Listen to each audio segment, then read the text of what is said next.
We're live. Thank you very much. Love to do this. Good evening, everyone, and welcome to a meeting of the Historic Districts Review Board. I am now calling this meeting to order. We are Tuesday, October the 25th, 2022. Melissa, may we have a roll call, please? Yes, Chair Rios, Here. Member Aguilar Medrano, Here. Member Berkeley, Here. Member Beachside. Here. Member Bienvenue, Here. Member Guida, Here. Member Larson. Here. Madam Chair, you have a quorum. Thank you, Melissa.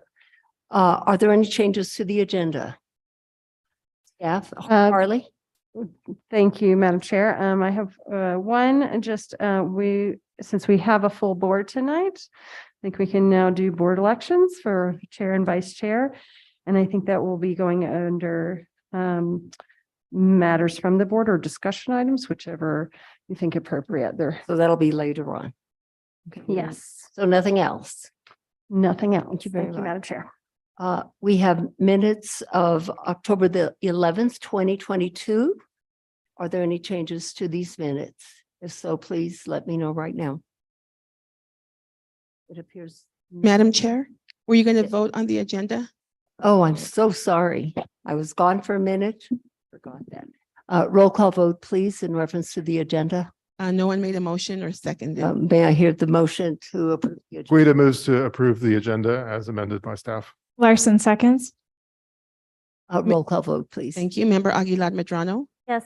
Member Berkeley, Yes. Member Beachside. Yes. Member Bienvenue, Yes. Member Guida, Yes. Member Larson. Yes. The motion has been approved. Thank you very much. Now we do go to the minutes of October the 11th, 2022. Any changes to any of these?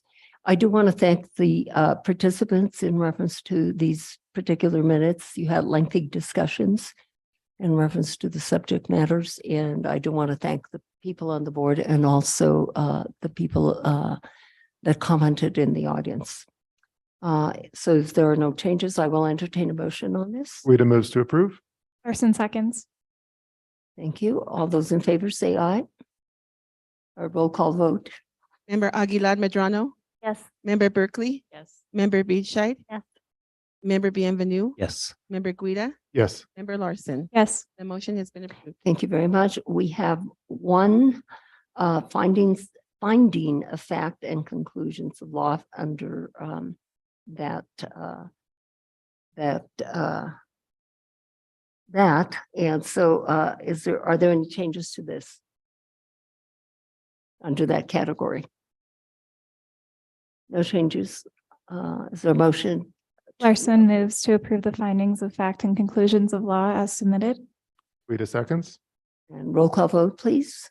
Member Aguilar Medrano, Yes. Member Berkeley, Yes. Member Beachside, Yes. Member Bienvenue, Yes. Member Guida, Yes. Member Larson. Yes. The motion has been approved. Thank you very much. Matters from the public. Anyone from the public wishing to comment?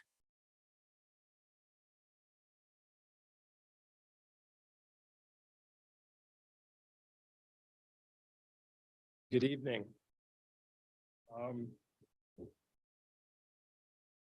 You all look good from this side. It is, okay, talk right into the microphone. I came to talk today about the new dormitory at the School for the Arts, and it has raised the issue of the city's authority there. And I think a little history might help. In 1981, the New Mexico Supreme Court told the land office that the city had no authority to regulate the pump jack that had been out front of the land office. And so that was accepted. The city had no authority. And then in 2008, some city attorney advised the city council that the legal basis for the Supreme Court decision had changed because the law had changed, the city law had changed, and that undermined their that decision. And that indeed the city could impose its standards on state buildings. And without explicitly acknowledging the correctness of that city attorney's decision or interpretation, a genial consultation process resulted that had the state and the city sitting down and talking, and enormous changes were made to the proposal. It was proposed as a raw concrete building, and they sank it a story so it didn't block the view to the west, and they made it in Santa Fe style. And both the city and the state, I think, were very, very pleased with how that process worked. And this led to an amendment of the state law that explicitly grants the city the authority. And that's what you are looking at when you're dealing with reviewing the dormitory. And the process has been used with a bunch of other buildings. It was used with the county courthouse, which was originally pretty much all rock and glass and was a very attractive building for Phoenix, perhaps, but not for Santa Fe. And some considerable changes were made in the consultation process, and that was done. And it was also with the Wood Gormley School, there were a couple of minor changes were made, and then with the county courthouse, the city pretty much approved what the county had done, and then the Vladam came along, and there were significant changes there. The design of the dorm that was submitted to you on the 27th, you all had comments about what concerns about it. It was too close to the street. It obscured the old gallery building, the 1881 building, and a number of other well-articulated concerns. Ultimately, too boxy, too busy, too many facades, no architectural flow. And the Old Santa Fe Association, on whose board I sit and for whom I speak here, thought that, agreed completely with the board. And what I'm here for now is to try to remind you that you have authority here. You do have the ability to say the changes, and you haven't seen any changes yet, but the changes are not good enough. And the process is at the end of the 60-day period, you have 5 days only to submit a notice that you would like to convene the state and local government historic review board and have them review it and see if they feel that that's the best that can be done. Rad Acton, who is also on the board of ASPA, has submitted a suggested possible revision that meets every one of the objections that you folks had. It doesn't change the programmatic structure of the building. It has the same number of rooms. Everything is pretty much exactly the same. There are some things that may make it not possible, but I'm hopeful that that's something that you all will look at and will really push the state to make the changes that can be made. I would like to submit to the board, so you have the graphics that Rad has done that gives you some sense of the kinds of changes that can be made with everything. Hopefully you can get them to make it a much more attractive building. It is, after all, as you said, the gateway to Santa Fe from the Rad Yard. Thank you very much. Thank you very much, Mr. Katz. Anyone else wishing to make any comments in reference to whatever you might be wanting to comment on? It appears not. We'll move to the next item on the agenda, which is staff communications. Carly, Heather, anyone from staff? Thank you, Madam. I'm sorry, Stephanie Bonanato raised her hand. Oh, okay. Stephanie, can you hear me? I'm going to allow her to talk. Okay. Yes, now I can hear you. Can you hear me? Yes. Yes, go right ahead and make your comments. I just want to say that I agree with the position of the Old Santa Fe Association on the dormitory, and I hope that you would consider, or that the school will consider, using a different design.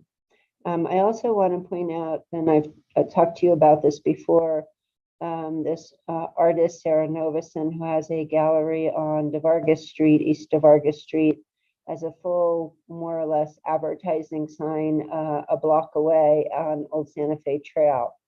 The old house used to have one there too. They recently put up an informational sign, but I guess they now think that since Sarah Novison can have the big sign out, they should have a big sign out too. So their big sign has also returned. This has gone on for quite some time. I'm not sure why there isn't just a, it seems like a pretty straightforward situation, why the staff hasn't really addressed it. And now again, it's like people want equal playing field. And if you can have a big sign, then I can have a big sign. And if the two of them can have a big sign, why can't somebody else have a big sign, et cetera, et cetera. So I do hope that these signs that are really violating code and that they're advertising offsite will be removed permanently, and that the smaller directional sign that the old house has up would be used instead. Thank you. Thank you, Stephanie.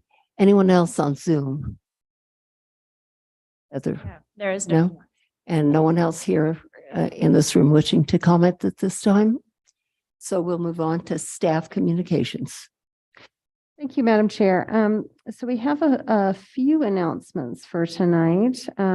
We've just reached that time of the year where we're closing out grant applications and applying for new ones. So as part of our certified local government program, we have the opportunity to apply for these grants. The one we just closed out, we received a whole bunch of HCPIs for the transition district. So we'll be able to use those going forward for different properties. So we're really excited to have those, about 45 of them. And then secondly, we've just put in for an application for the main library, for restoration of the main library. So very excited. Hopefully we'll be able to use some funds to go towards some historic study and survey of the property prior to material work on it. Okay, let's see, that does it for the CLG grant portions. We are getting close to finalizing our schedule for the 2023 hearing. So I'll be sending that out to the board, or 2023 year for the hearing schedule. So I'll be sending that out to the board hopefully prior to the next hearing, and then we can go ahead and finalize. Lastly, we are still interviewing for a senior planner position, and we just have one to go before we close that out. So really looking forward to being fully staffed up. And that's it for tonight. Thank you, Madam Very Chair. much. We will move on to old business, and we have two cases under old business. Heather, you have the first case and actually the second case.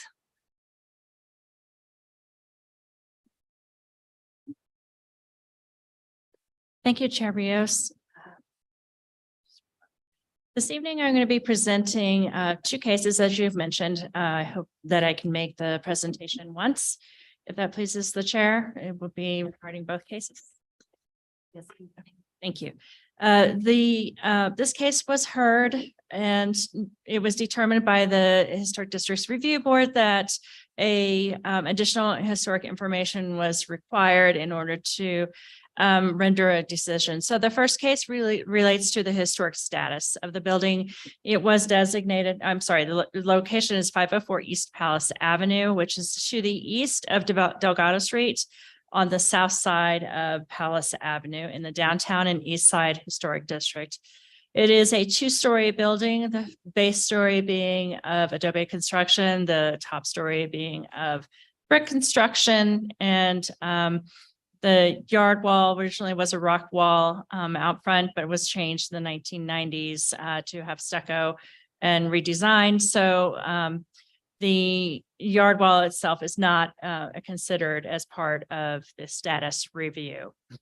With reference to the proposed status, John Murphy goes in detail about the history of the property, but similar to the Picnic-Tolley house in off of Grant Street, the base was originally painted to reflect a brick, and you can see in your packet sort of the hash marks in an earlier photo in the 1980s. And this was originally constructed as a duplex format, and so therefore there's the two front doors on the north elevation. And then that's, goes to speaking towards the very symmetrical basis for the historic building footprint. So with reference to the historic status, staff recommends that the primary facades that be considered would be the north elevation, which is that primary entrance elevation, the east elevation of the historic building, the historic square footprint, which also has some character defining elements, which is mirrored on the west elevation of that original footprint. And then at the south, which you can see a photograph of here, there have been changes. Actually, starting in the 1930s, there was an addition that was added, but over time has been changed as the kitchen has been modernized and so on. So staff does not feel that the south elevation would qualify as a primary facade. And here are the hatch marks illustrating the different elevations in plan view. And so the oh my goodness, the portal and the south elevation was modified, and the portal was added in the 1990s as well. The applicant is also proposing, and you may recall this from our last hearing, to the addition of an elevator on the south elevation. An exception is being requested for the step back from the primary facade, and staff has no objection. The elevator will be tucked under the existing flashing of the main residence, and the existing window opening will be where that elevator will access. The window would have to be, of course, removed, but the entrance will be roughly at that location into the house to accommodate for accessibility to the second floor for the property owners. And here is another view illustrating the minor step back that's represented by the existing addition to the south. And that is the subject of the proposed exception. And from a plan view, you can see the proposed elevator, which is there at the southeast corner. Floor plan view as well. And then illustration of the addition that sort of tucks under that flashing, the existing flashing, and extends approximately 5 feet 2 inches. And no elevation changes are proposed, or material or anything are proposed on the north elevation. And that concludes the staff presentation. Thank you very much, Heather. Any questions for Heather? Member Guida. Thank you, Madam Chair. Heather, just to be clear, you gave us staff reports for both the status case and the proposed addition. Yes, that is correct. I can separate them out, but No, it's okay. I just want to be clear. Great. Thank you. Yeah. Member Benvenue. Thank you, Madam Chair. Heather, since this is before us on a status review, has the front wall been previously designated? Can it be if it has not been, based on the notice that was given? And if so, what's your position? I noticed it was recommended as contributing by Mr. Murphy. that the status review, I would have to double check the agenda language in particular. It can be included in the status review for It that. can be included as part of the status review. Staff's opinion was that it was originally a rock wall and was modified quite a bit, and there were non-historic modifications. So I did not agree. Staff did not agree with that that suggestion, but it certainly is up to the board if you find that it qualifies as contributing. Do you know when the modifications were made? In the 1990s, there was a draft staff report. Unfortunately, we don't have the records from the late 1990s. They were lost, but I did find a draft staff report, and it was at that time that change was made. Thanks. Thank you. Heather, in reference to the rock wall, are you indicating that that rock wall was at the height of the stucco wall? I would have to look at the staff report to Cherios to know the answer to that. So I'd have to take a look. I can get back to Thank you. you, because portions of this building, the first story of this building is 130 years old or around there, correct?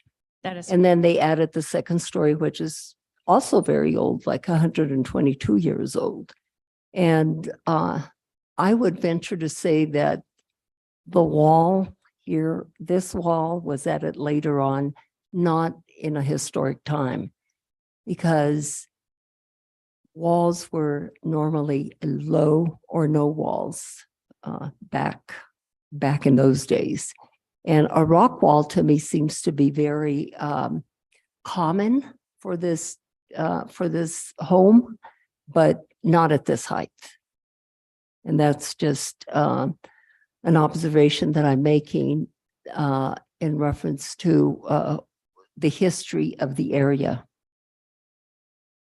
I agree, Chair Rios, but I will double check on the height for you, see if I can find that information. Thank you. Normally, as you know, we don't combine cases such as these. Does anyone have any questions in reference to the first part of the case in reference to the primary facades? No. And any questions in reference to the proposed elevator? Would you tell us again the public visibility of the elevator and who is going to be impacted by this? Certainly, Chair Rios, the visibility of the elevator will be primarily to the property owner to the east. So you can see in this photograph, there is a drive that comes off of Palace Avenue to access the residences that are located to the east and south, sort of along that internal driveway that's off Palace Avenue. So Elizabeth may be able to give you a specific number of feet, but it will not, you will catch a view of it coming west on Palace Avenue, but it is not substantially publicly visible. It's really mostly visible to the budding property owners. Thank you. And have you heard from those property owners? There, we have received no comments. You from did not? property owners, and none were present at the last hearing we had. Thank you, Heather. Elizabeth, would you come forward and get sworn in, please? And I'm going to ask everyone, when you come up to the podium, you really have to lean in and speak into that mic because so that the recorder can hear everything. Tape down. Out of here. Oh. No, here, I'm just going, this right there. Okay, let me swear you in. Do you swear under the penalty of perjury that the testimony you're about to give is the truth, the whole truth, and nothing but the truth? Thank you. Please state your name and address for the record. Elizabeth Wagner, 810 East Palace Avenue. Yes, Elizabeth, what do you have to tell us about for the first case in reference? Do you agree with staff according to the to staff's recommendations for the primary facades? I was prepared for this. I think that the obviously the north elevation and the west elevation are primary. I don't think the east elevation is as important because it's not visible from the street or from Delgado. It's only visible down a private driveway from neighbors. And just to speak to that, the owner is here and she has spoken to the owner of the property in the back and they approve it. They were here in August at that hearing when it was tabled. And since Blair has spoken to them and showed them plans and they approve it. Do you feel that though that the east elevation has character defining features? I think it does. I think it totally mirrors the west facade. It's just less visible. It's more obstructed by trees and you just can't get back and see it at all. And one other thing while I'm thinking of it, that rock wall somewhere in John Murphy's updated survey, I recall him saying that it was in fact a rock wall and it was like 3 to 4 feet tall. That was typical of that time in the neighborhood. Yeah, that's what I would agree with. That was typical, a shorter wall, way shorter.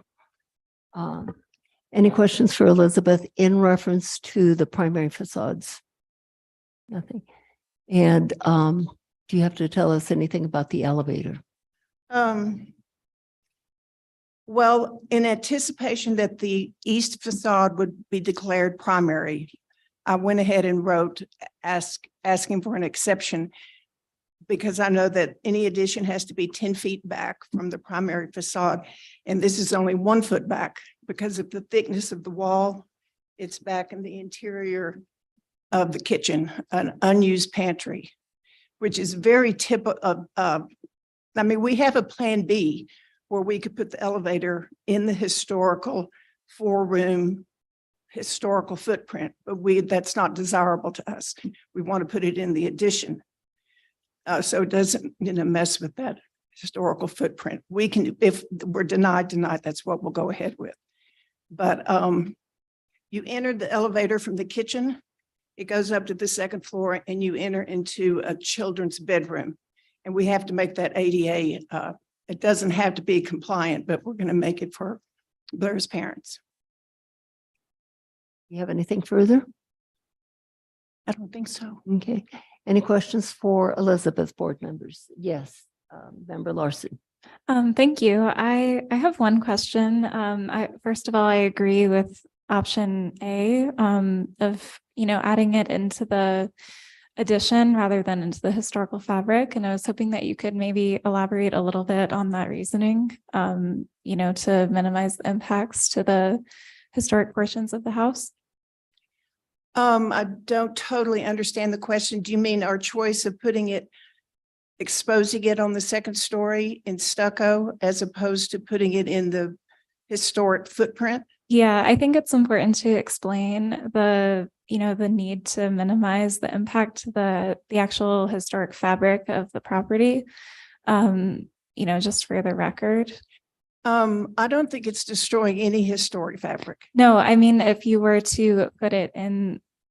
use the other option If we rather go to than, Plan B and put it on the interior, it would definitely be impacting historic fabric because that's the original 1892 footprint floor plan. And so we would be encroaching on that. So I think it's of the 2 plans, the one we're proposing is the best. Yes, Member Aguilar Medrano. Thank you, Madam Chair. I'm glad to see you guys back here tonight and that we're able to do both of these cases for you in one night, because I know you've been trying to do this since the summer. For me, I think this is why the exception criteria exists. I think we have a family that's been living here for 23 years. They're invested in this house. My takeaway from the letter was that they love the house, and that they, put care into maintaining it. So I think this is why the exception criteria exists, to allow people to age in place and to continue to live in this house. So I would also be in favor of adding the elevator into the addition and not into the historical footprint of the house. Thank you. Any other comments? It appears not from the board at this time. Anyone from the public wishing to comment? If so, come forward to the podium. Okay, it appears not. Yes, Heather. Stephanie Beninato raised her hand. I'm going to unmute her. And she needs to get sworn in. And please state your name and address, Stephanie. Stephanie Beninato, PO Box 1601, Santa Fe, New Mexico.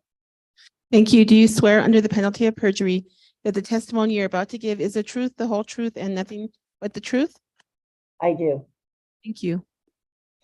In terms of the status case, I hope that you will consider all 3 facades, since I think the mirroring of the east and west facade is important in itself. And then the east facade also has character defining features, whether you can see it or not. And again, trees die and you'll get to see the house if that's what's interfering right now. And the same for driveways. I mean, if it's a private driveway, I guess maybe that's a little bit different. I thought that before you granted an exception, you were supposed to look at alternative designs that would avoid an exception. And I'm not quite sure about destroying the historic fabric of the house because nothing, the footprint, which is, I think, is your concern actually, will not be changed. And my suggestions for alternative design was, one, have a bedroom downstairs. And I see that might be difficult, depending on the number of rooms down there. Or put the elevator where the stairs are. I'm assuming there are stairs. And so if you put the elevator where the stairs are, it would be minimally disruptive because you probably already have, a significant opening there. So I would hope that the board would actually consider that, even though this is not, on a side that is not as visible or only visible to, people using the driveway in particular. Thank you. Thank you. Board members, I will entertain actually two motions because even though we combine these, they're at the same address, but they have two different case numbers. So if someone will make a motion in reference to the first case, which has to do with primary facades. Member Guida. On the primary facade case, I'll just say that I'm in favor of the applicant's suggestion of designating two facades for the reason that the east facade is more utilitarian because of the addition. The west facade conveys those character defining elements, and that the test for a primary facade should not be just that it has character defining elements. We can note those in our motion, but I would go with the more conservative north and west elevations as primary in my motion. And if that's acceptable, I'll make a motion. You have the floor unless somebody else. Yes. Yes. Member Beachside. Just, I think that's a good point, and I was thinking about that as well. So just for the purpose of discussion, does anyone see this case as different because of the symmetry of the historic building? I mean, the west and east being nearly identical seems important to me, and I wonder if that would be a reason to treat that differently than we normally do when we sort of preserve character defining features through the least number of facades. I'd say that the symmetry issue is fully captured on the north facade. That the west facade is also pretty nice is a reason to keep it and to preserve the kind of cubic volume of the house. I think that's the reason for the west facade. That the east facade matches, probably not as important. Okay, that makes sense to me too. Thanks. Anyone else? It appears not. Member Guido, you have the floor to make a motion. Okay, so in case 2022-005-791 HDRB 504 East Palace Avenue, I move that the board maintain the contributing status of the residence and designate the north and west facades as primary, with the exclusion of the 1990s porch that was added to the front of the house. And there's no status on the wall, yard wall. Larson seconds. Roll call vote, please. Member Aguilar Medrano, I'm going to vote no because I would have included the east. Member Berkeley, I also vote no. I would have included the east. Member Beachside, Yes. Member Bienvenue, I also vote no. Member Guida, Yes. Member Larson. Yes. Madam Chair, you have a tie. I vote against the motion because I agree that the east facade should also be primary. So I will entertain another motion. Member Bienvenue. Thank you, Madam Chair. In case number 2022-005-791 HDRB 504 East Palace Avenue, I move that the board adopt the reasoning of staff and designate the east, north, and west facades as primary and maintain contributing status and designate the wall as non-contributing. And are you excluding anything in your motion? Well, excluding the addition on the north side, the south side, rather. Is there a second to this motion? Aguilar Madrano seconds. Roll call vote, please. Member Aguilar Medrano, Yes. Member Berkeley, Yes. Member Beachside, Yes, I think we've left out a couple of things in the motion, though. Go ahead, please. Oh, Yeah, I think we've neglected to include the yard wall and I did. sorry, and the front portal needs to be excluded because it's not historic. I did not designate the portal as non-contributing. So if you wish to do so, that would be fine with me. I would accept that as a friendly amendment. Okay, thank you. And I vote yes. And just for clarity, the wall, I was specifically having designated as non-contributing, not just no designation. Got it. Thank you. Member Bienvenue, Member Yes. Member Guida, No? Member Larson. Yes. The motion has been approved. Okay, thank you. And we'll go to the second motion in reference to the elevator. Yes, Member Larson. Sorry, Madam Chair, Yes, I think we need to, the way I see how this developed here, we had a couple of votes, then there was a friendly amendment, and we had a couple more votes. I think that the people who voted before the friendly amendment was cast have to have the opportunity to revote. okay. Right. So do you want us to restate the whole motion and go through the whole process again, or just? I think we can just ask Member Aguilar, do you wish to change your vote? I do not. Okay, Member Berkeley, do you wish to change your vote? No. Okay, and Member Beachside, do you wish to change your vote? No. Okay, all right, so we have Aguilar, yes, Berkeley, yes, Beachside, yes, Bienvenue, yes, Guida, no, Larson, yes. That's Is that correct? Okay, yes, thank that you. is correct. And sorry, in reference to motion, I will be a little bit more alert. I didn't see that you had an amendment. Anyway. Okay. So, in reference to the elevator, Member Larson. Yeah, so I agree that this is a very sensitive addition. I think that we should make an effort to make more historic buildings accessible. We should not restrict, the needs of people that require buildings to work for them. I think, historic buildings should work for people rather than the opposite. So in case 2022-005595 HDRB 504 East Palace Avenue, I move to approve the application as submitted, finding the exception criteria have been met. And the exception criteria being the exception for an addition of 10 feet on a primary facade.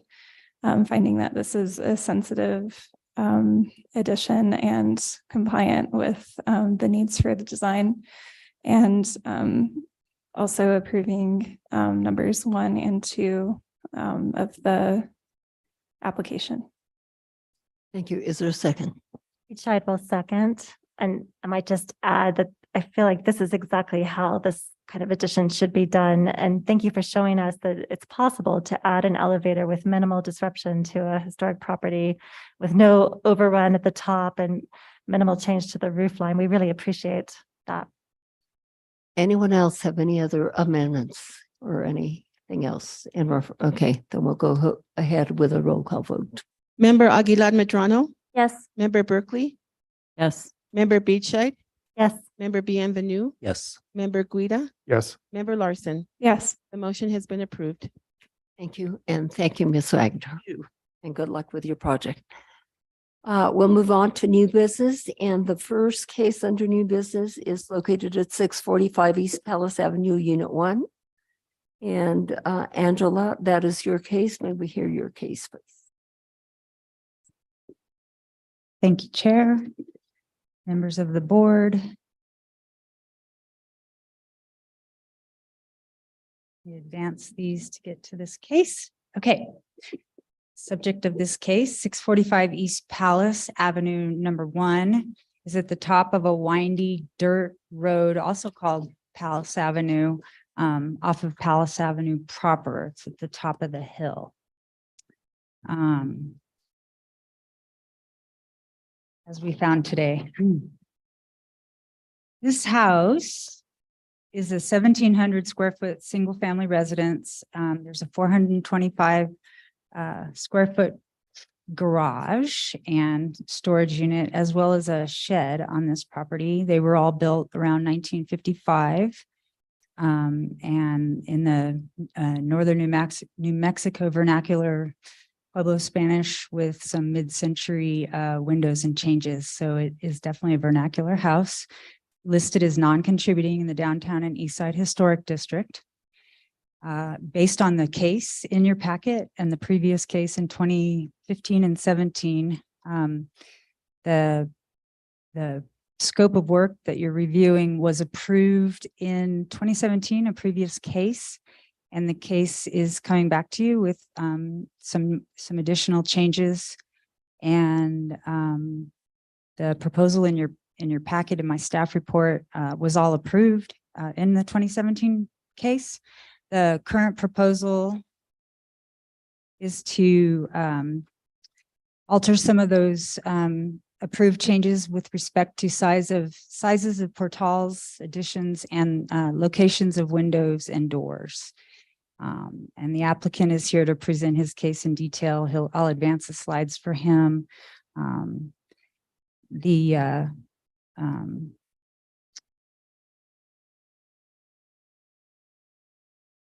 Yeah, I guess I can just conclude that staff recommends approval of the revised current scope, and because it does comply with the general design standards, as well as the downtown and east side design standards. And I feel like I'm leaving something out, but I guess I'll find out. That concludes my report. Thank you, Angela. Yes, advancing Any slide. clarification questions for Angela? If there's not, Chris, will you come forward and get sworn in?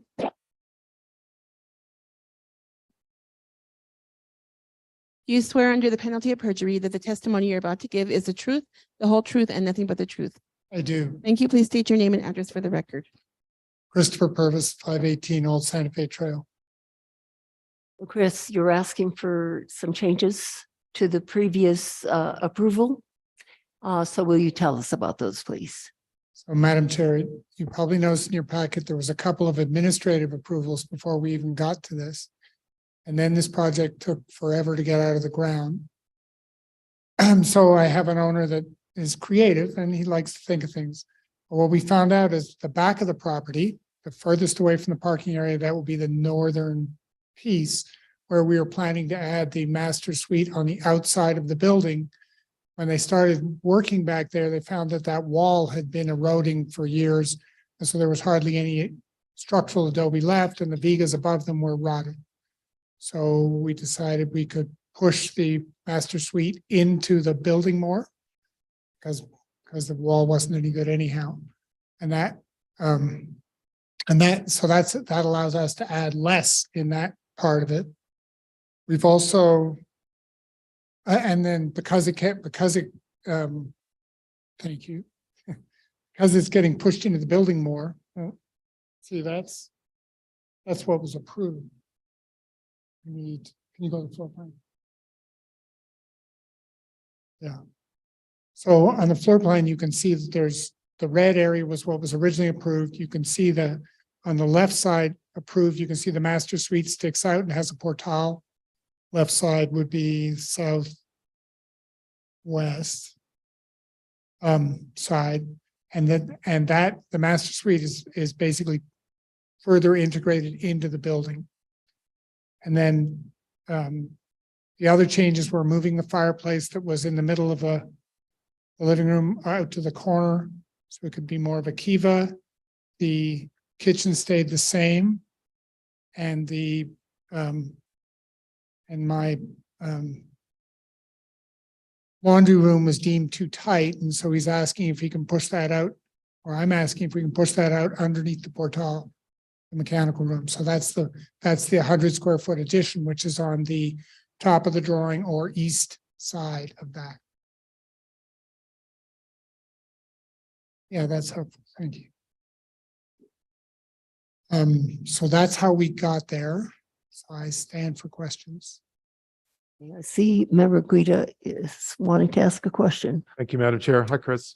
If we go back to your floor plan, you mentioned relocating the fireplace in the living room. I see it's on the lower wall in the plan.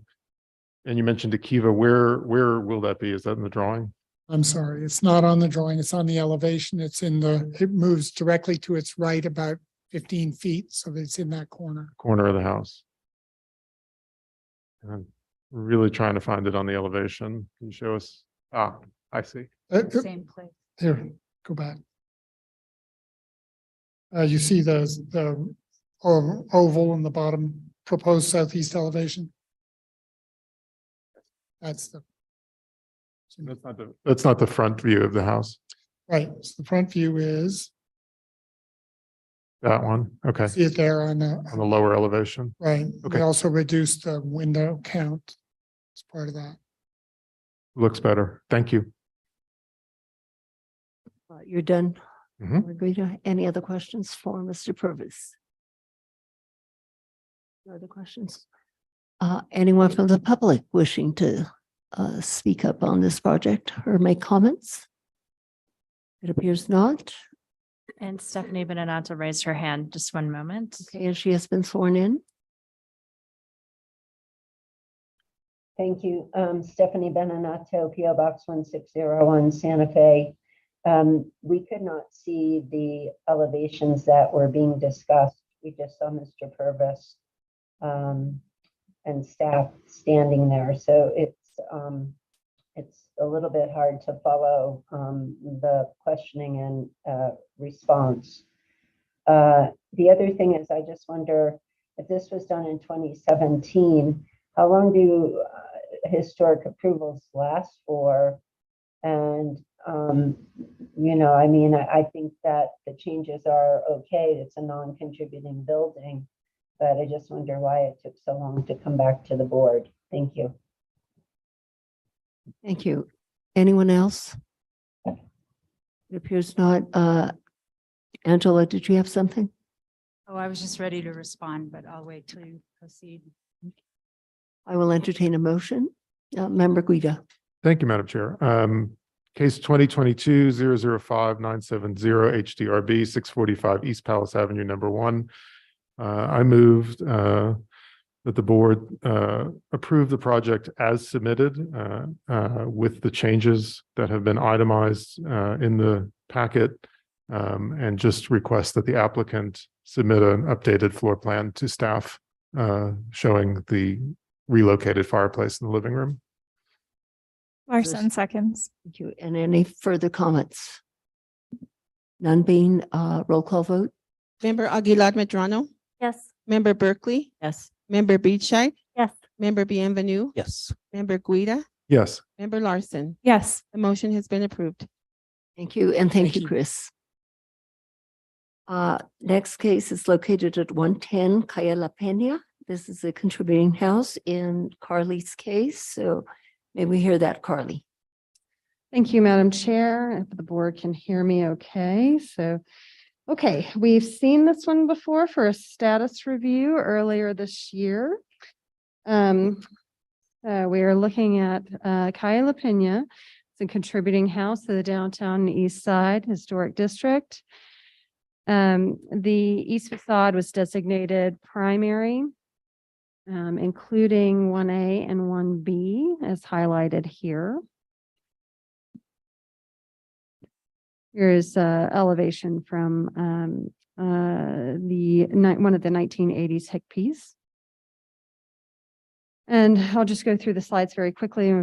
So we're looking at photographs and then some elevations because there's quite a few changes on this, but the major items that we're looking at tonight are window changes, door changes. We have 7 non-historic doors that were replaced in the 1980s and 90s.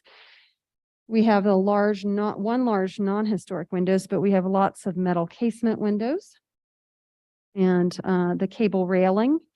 I've got these highlighted here.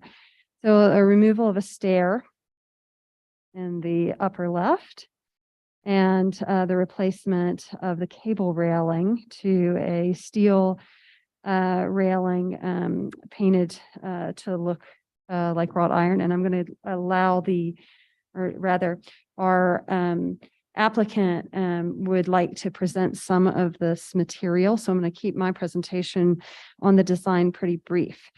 But I've got these highlighted. So we have some changes to a non-historic yard wall, lots of changes to doors, and that's where you see the exception criteria being applied for the style.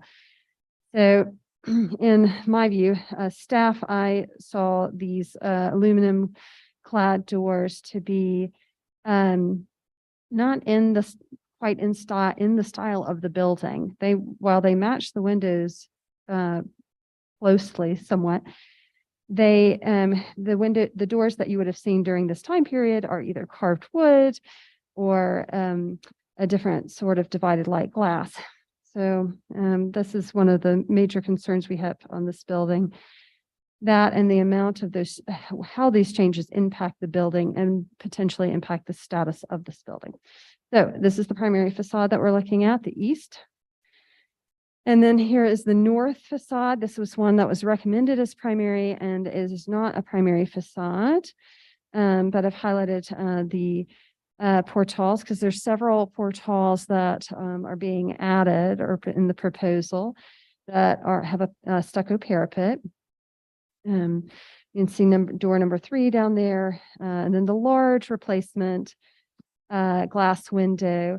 This mimics, while this window is quite a bit larger than what we see in the historic district, it does mimic some of the design we do see. There's one on Don Miguel kind of over across from Johnny's Cash Store that looks similar, but it's about 3/4 of the size.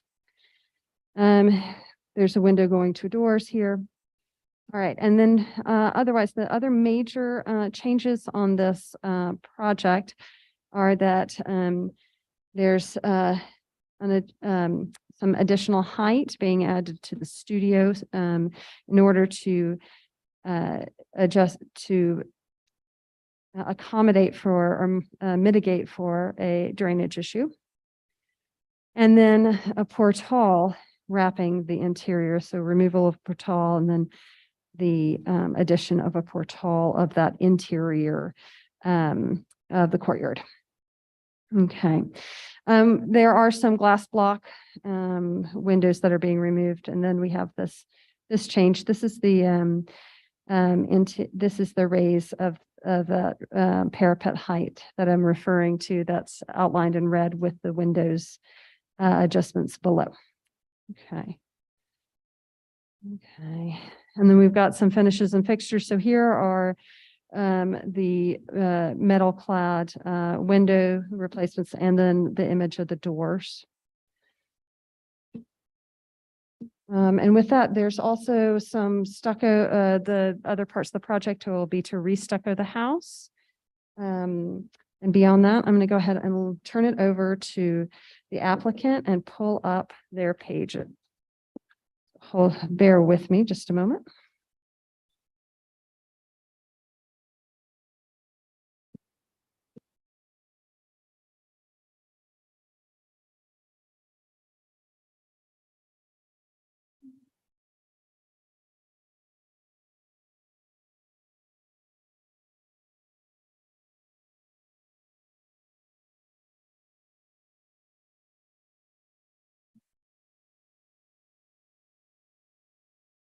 And if IT can show the screen one more time, it's on the same, we're working on the same computer.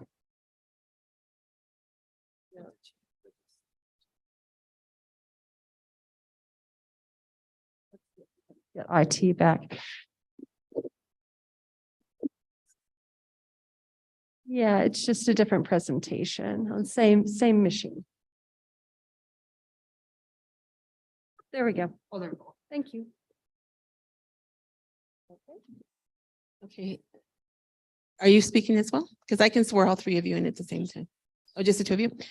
Okay, do you swear under the penalty of perjury? Do you swear under the penalty of perjury that the testimonies you're about to give are the truth, the whole truth, and nothing but the truth? Thank you. And when you step to the podium, please state your name and address for the record. Thank you. Excuse me. Sorry, Chair, one more thing to add. So staff is just not recommending that the exception criteria have been met on this project. So that said, I'm going to go ahead and turn it over to the applicant. Thank you, Carly. Any, before you leave the podium, Carly, any clarification questions for Carly? Member Guida. Thank you, Madam Chair. You may have said so already, Carly, but what are the exceptions being sought in this case specifically? And the exceptions on this are for the style to the doors. While we have 7 non-historic doors on the property, we do look for, when we look at replacements, we do look for replacements that are in, they need to be in the style of the building. So additions and remodels, that is the requirement that they maintain that style of the building. Otherwise, we then start to look at whether or not the building's status starts to be threatened. And so the amount of changes, including, this is the big one, the style of the doors are the big concern on this project. And that's the only one. That's the upstairs door on the primary facade. No, they are throughout. So this exception applies to not just primary facades, but to the entire building, because we start looking at, the primary facade isn't the only thing that can hold up the status of the building, but it's really the entirety. Because we get close, if we look at it the other way, we get close to potentially undermining our National Register nomination by doing this over time and just looking at primary facades, that would erode our integrity. And that's very concerning. Understood. Thank you. And Carly, do you feel that the doors are not in line with keeping this house its historic status alive? Is it are the doors that are being presented to us too modernistic, too much glass? So I think we're looking at a lot of glass. Part of it is when you look at houses, when we look at houses of this time period and style, we do see a lot of carved wood doors. We do see some glass doors. But the proposal we have in front of us is a standardized door that's used throughout the house. And oftentimes we will see unique, we might have a more standardized carved door. Camino de las Animas is a good example where we saw that pattern throughout, but those unique in particular to that house. That was a few hearings ago. But we do often see unique carved doors that might be a little bit more in this 1940s turn of the mid-century range. That said, this wasn't a style that was very consistent and that we frequently saw back then. That's one issue. They are aluminum clad. They seem to be a bit of an outlier throughout. And so it starts to change the whole, the appearance, the design, that era of the building. And that's what we have the primary concern on. Oh, it's your position that these proposed doors would negatively impact That is the correct. contributing house. Yes, Madam Chair. And the windows are not part of the exception. So most of the windows on this house, or I don't know if all of the windows, but most of them are steel casement, correct? That is correct. And is the window pattern that where they're replacing the windows, where are they proposing to replace the windows? follow the window pattern of the existing windows? Not exactly, not in all cases. So in some cases, you'll have four, like a grid of four column, and then there are some replacements. I suggest some proposals here for three. The choice of the window is, I'll let the applicant go through why they chose the window. But these are mostly on non-primary facades that we're seeing that pattern change. And on the primary facade, we are seeing that maintained, and I can pull that back up for the most part. They have a very similar appearance on the non-primary facades, but they don't maintain perfectly that pattern. And are they proposing to change the opening size, the dimensions? Opening sizes are not changing in the primary facade, but they are changing on, let's say, this north facade. We're looking at that window to door change there. So there is one, and there are, as you move around to the to the courtyard, those are changing. To be very specific though, the garage element, we're looking at that one window changing to those little four windows specifically there. And then these two larger windows here on the top left, changing to a door and changing to smaller windows. So those are changing. Again, non-primary facades there. Thank you. Any further clarification questions? Member Benvenu.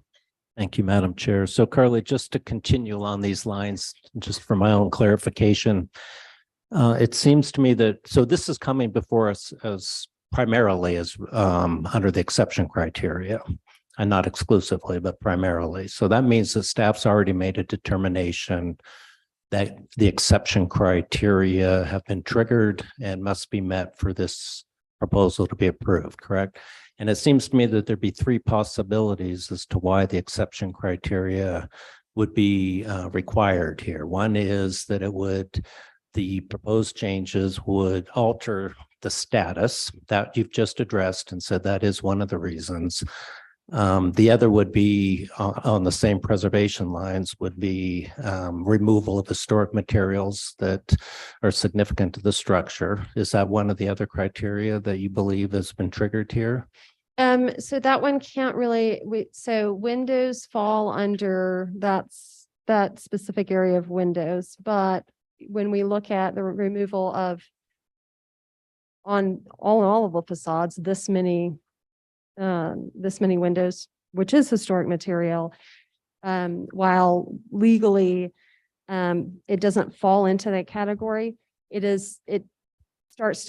it's funny. It's like once you go into one exception, if you really push hard that way, you kind of start pushing on some other ones. But it's logistically, we end up just using one rather than having the applicant go through. It's just choosing the most appropriate one. Okay. So then I appreciate that. Then the other possible reason for exceptions being required here that I think are implicated by your staff report is that these windows and doors don't meet the style standards.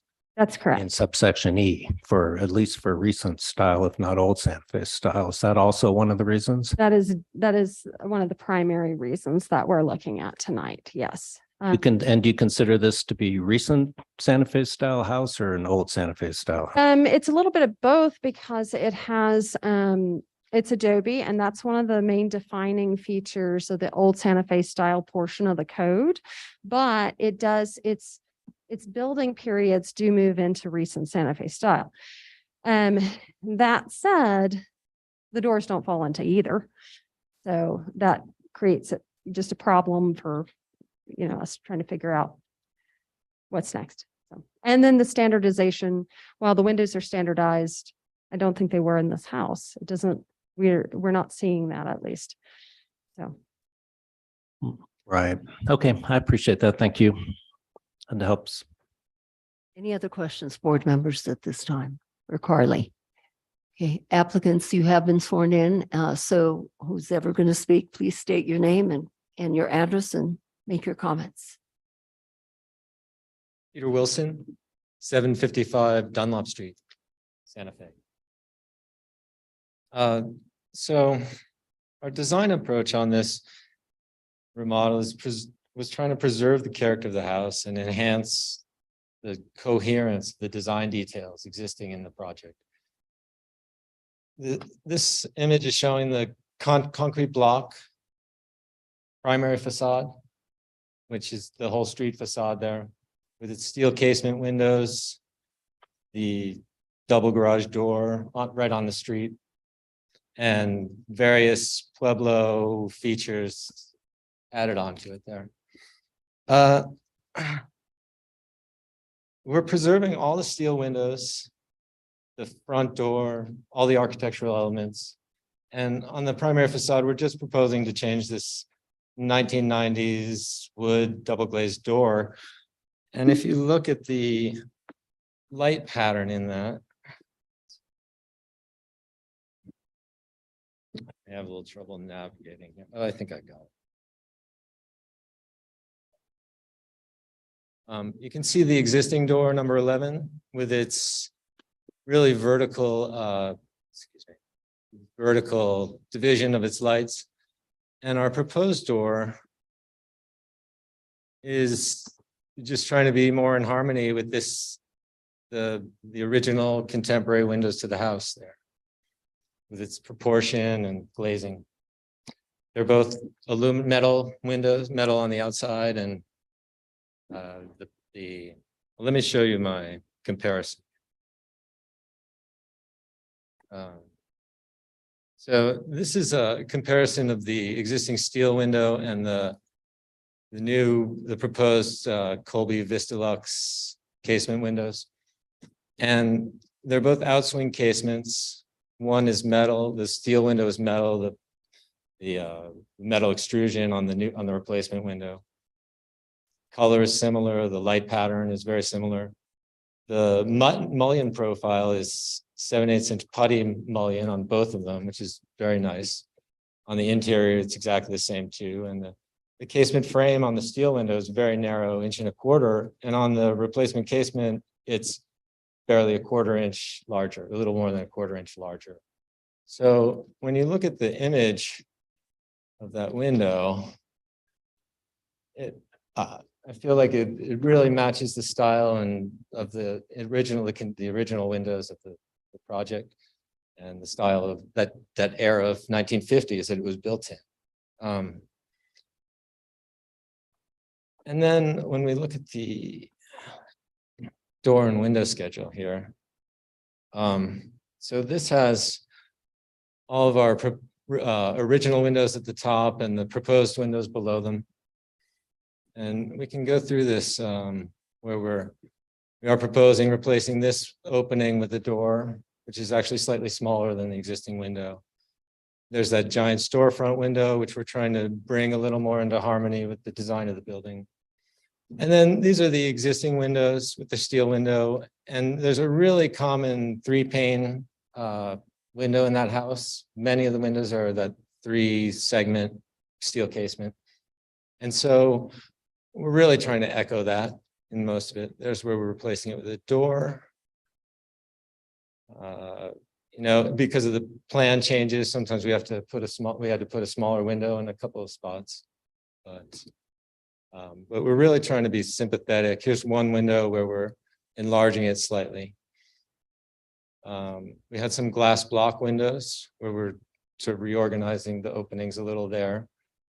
And let's see, and then down here on the doors, you can kind of see the different styles. That's that existing front door, which we're keeping. We have half light door. We have this horizontal panel Dutch door. We have this carved door, which is totally different. We have these vertically divided light doors. There's another half light door with a different panel design. Another one here. And so we're just trying to bring all that into a little harmony in the building. Again, on that primary facade, we are maintaining all the historical elements and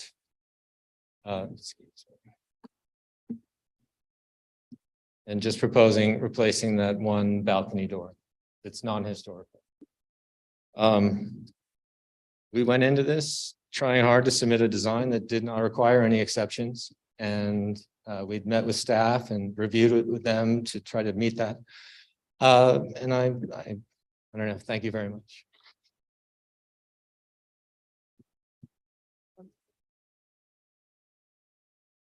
Thank you, Chair Rios, members of the board. Joseph Carnes with Summer Carnes and Associates.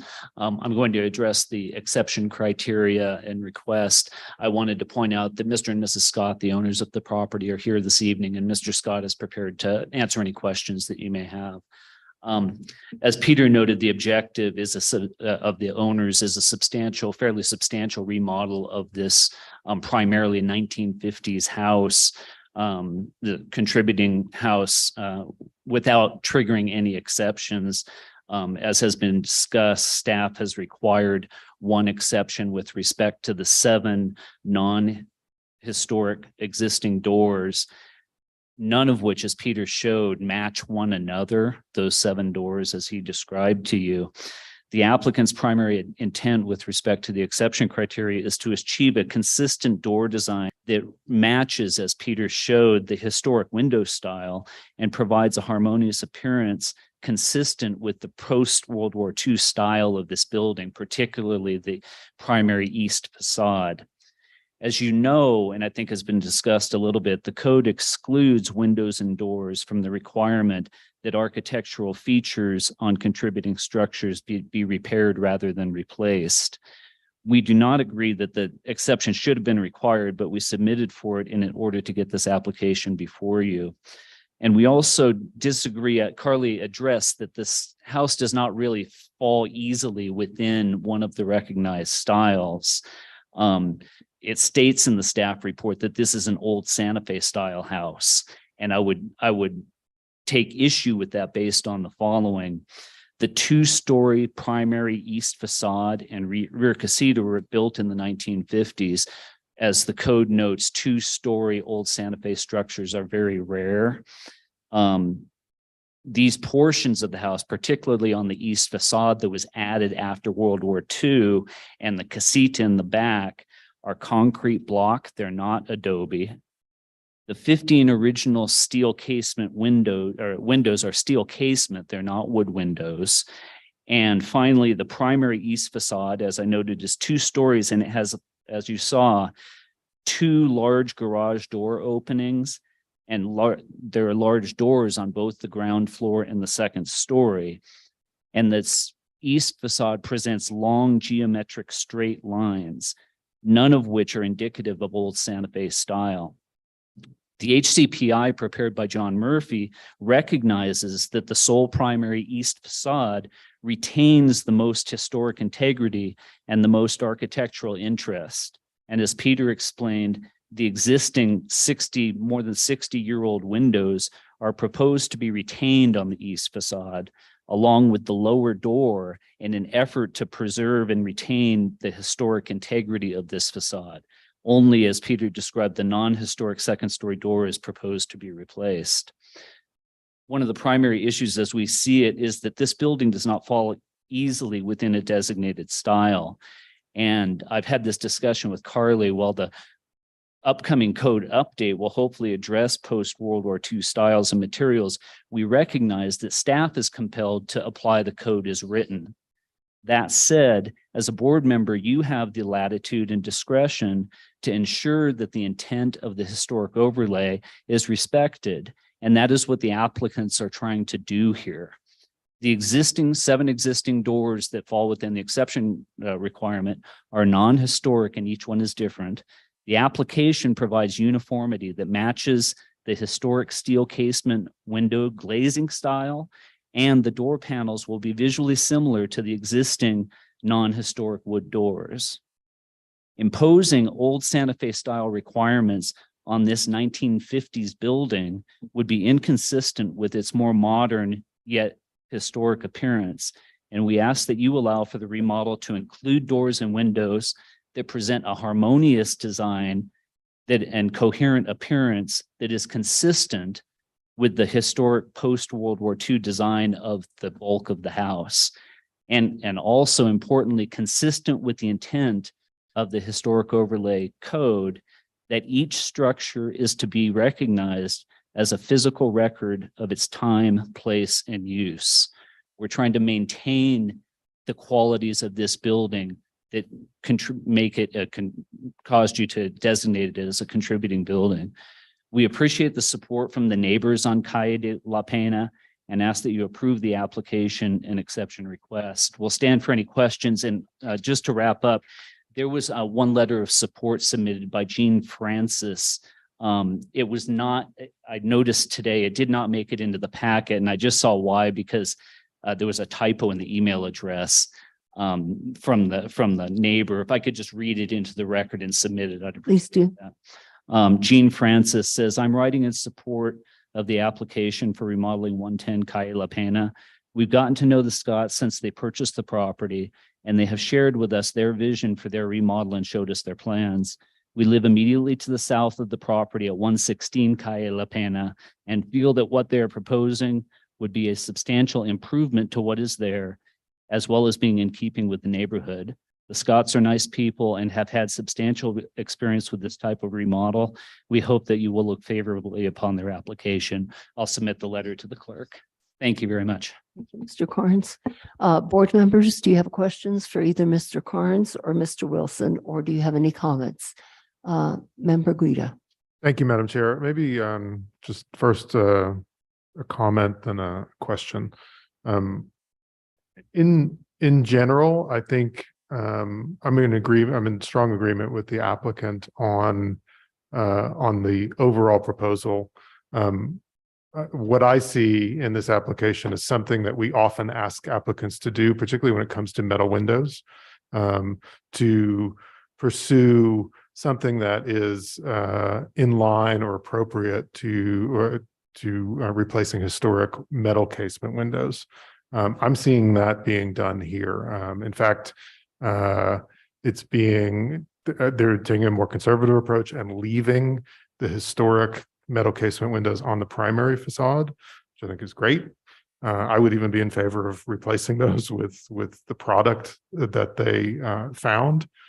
This is a product that very closely, as we saw in the side-by-side comparison, matches the profile and the overall intent of those historic metal windows. They're not wood windows that just happen to be clad on the outside and therefore have thicker profiles of all the frames. So overall, I definitely applaud that effort in this project.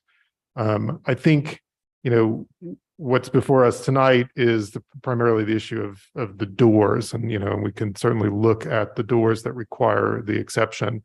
I'm of the opinion that this particular property, although there is a kind of earnest attempt to be compatible with historic metal profiles from the 50s, the amount of uniformity on a house that developed over time is a little bit questionable to me.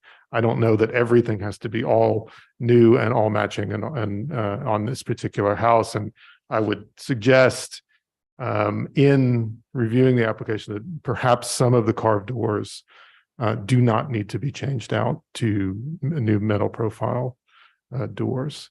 And with that, I have a question for Peter. Or two questions. Hey, Peter. So I find, I don't know if you have it in your slide presentation, I think you do, the kind of side by side, the kind of existing versus new, of the windows. If you can go to the door that appears on the primary facade, the upstairs door. I think it's down on the screen here. Sorry. Okay. Okay, so right there, that number 11, is it 11? Yes. So I would agree with you. I mean, you know, replacing these very narrow doors with the new ones and adopting a more squarish light profile as opposed to a kind of very tall rectangle divided light profile, I think that's appropriate. If you were to look at the door next to it, number 12, I think this is where some of it starts to fall apart for me. And I'm wondering, you know, in that case, because the door is wider and the light profile becomes much more horizontal, I guess my question is when it trips a certain width, is it possible to get a vertical mullion in this product? Yes, it is. Okay. Absolutely. And- So that's something I would, you know, I would suggest as a possible solution for the board's consideration tonight.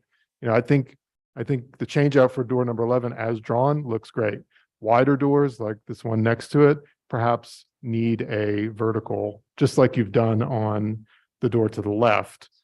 And we have kind of squarish light profiles there. I think that's more in keeping with the sense of what was there before. If we back out just a little bit and look at some of the wood doors, it seems to me like that very next door to the left of what we were just. I was looking at the Dutch door, which was on a kind of incidental rearmost addition that didn't have a portal over it. And I imagine there's a weather issue. You know, to me, changing that out for a metal door with the addition of a vertical in this case, I think would be appropriate. That's going to be a more weather tight solution. The door to the right of it is under a portal. I think it's one of the ones that if that door is in decent condition, my suggestion would be to keep that and as a kind of compromise to maintaining historic material here. Is that something that your client would consider? I think you would. Kevin, is that something you would consider? So maybe you have to.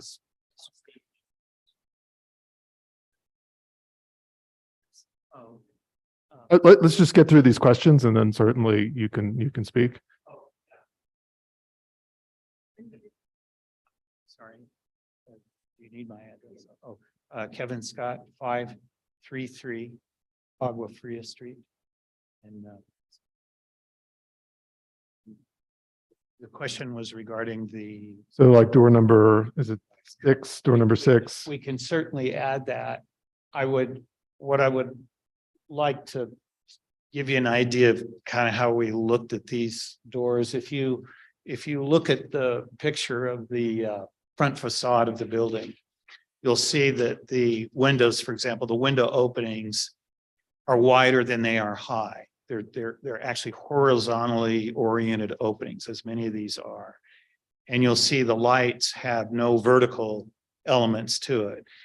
No vertical muttons, and the ratio of height to width in the glazing is approximately 3 to 5. I think staff's point that these are contemporary looking windows is correct, because what we're looking at on this building are really sort of mid-century modern and contemporary windows. So when we looked at this, that ratio, both in the openings and in the glazing and the size of the glazing and the lack of vertical elements, the only vertical elements in any of these steel case, these roll form steel windows are the frames themselves or the casement themselves. So they don't have the vertical mutton. So that was kind of integral to our approach to this, in addition to finding a product that had the very thin measurements and the putty style profiles that are consistent with roll form steel windows. Mr. Scott, understood. that's what we got. Understood. We could certainly add Yeah. on the And larger. so, yeah, so on the question standing is, would you be willing on the wider new doors? Yes. To add a vertical? Sorry, I didn't- And then would you, in the case of door number 6, be willing to forego a new door for the existing wood door? The one that's rightmost on the screen right now. This is the door into the studio space under the Okay, portal yes, back there. that could be a wood door. The only exception to keeping the existing door is that that door is, it's either 6'2" or 6'4" high. I'm a good carpenter, may be able to add to it. This is Santa Fe. So I guess my question is, are you asking that we keep that exact door? Keep that replace with another wood? existing door in place. Can that be saved?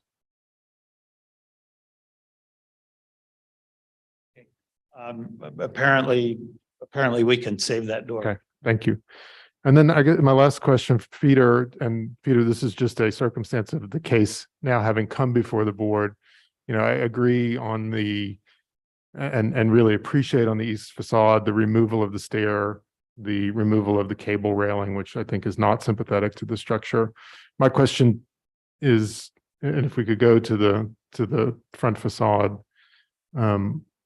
was it, I'm thinking about the relationship of that railing to your balcony railing on the primary facade. You know, it's not a case where mimicking it would be a good idea in that application, but I'm just wondering, you know, did you and your client consider raising the parapet height to not have a secondary railing that would be publicly visible? We haven't considered raising that, but I don't know that there's a reason why we haven't. We were looking at that metal railing as an opportunity to express a little bit of design and pick up on a little bit of the 50s idea of the building. Okay.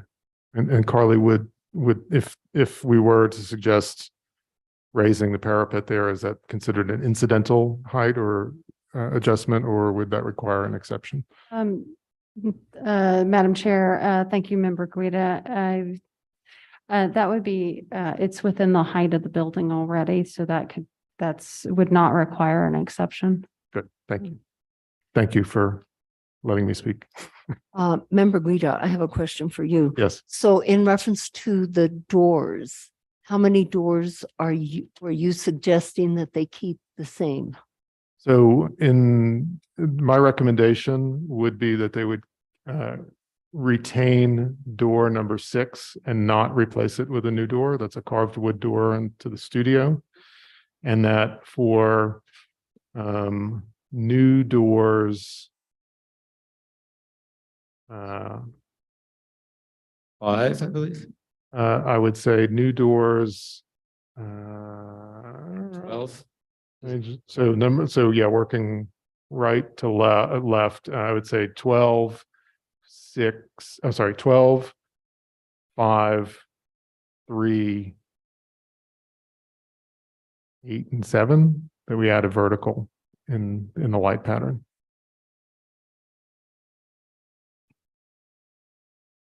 And sorry, doors Okay, I'm confused. 4 and 2 as well.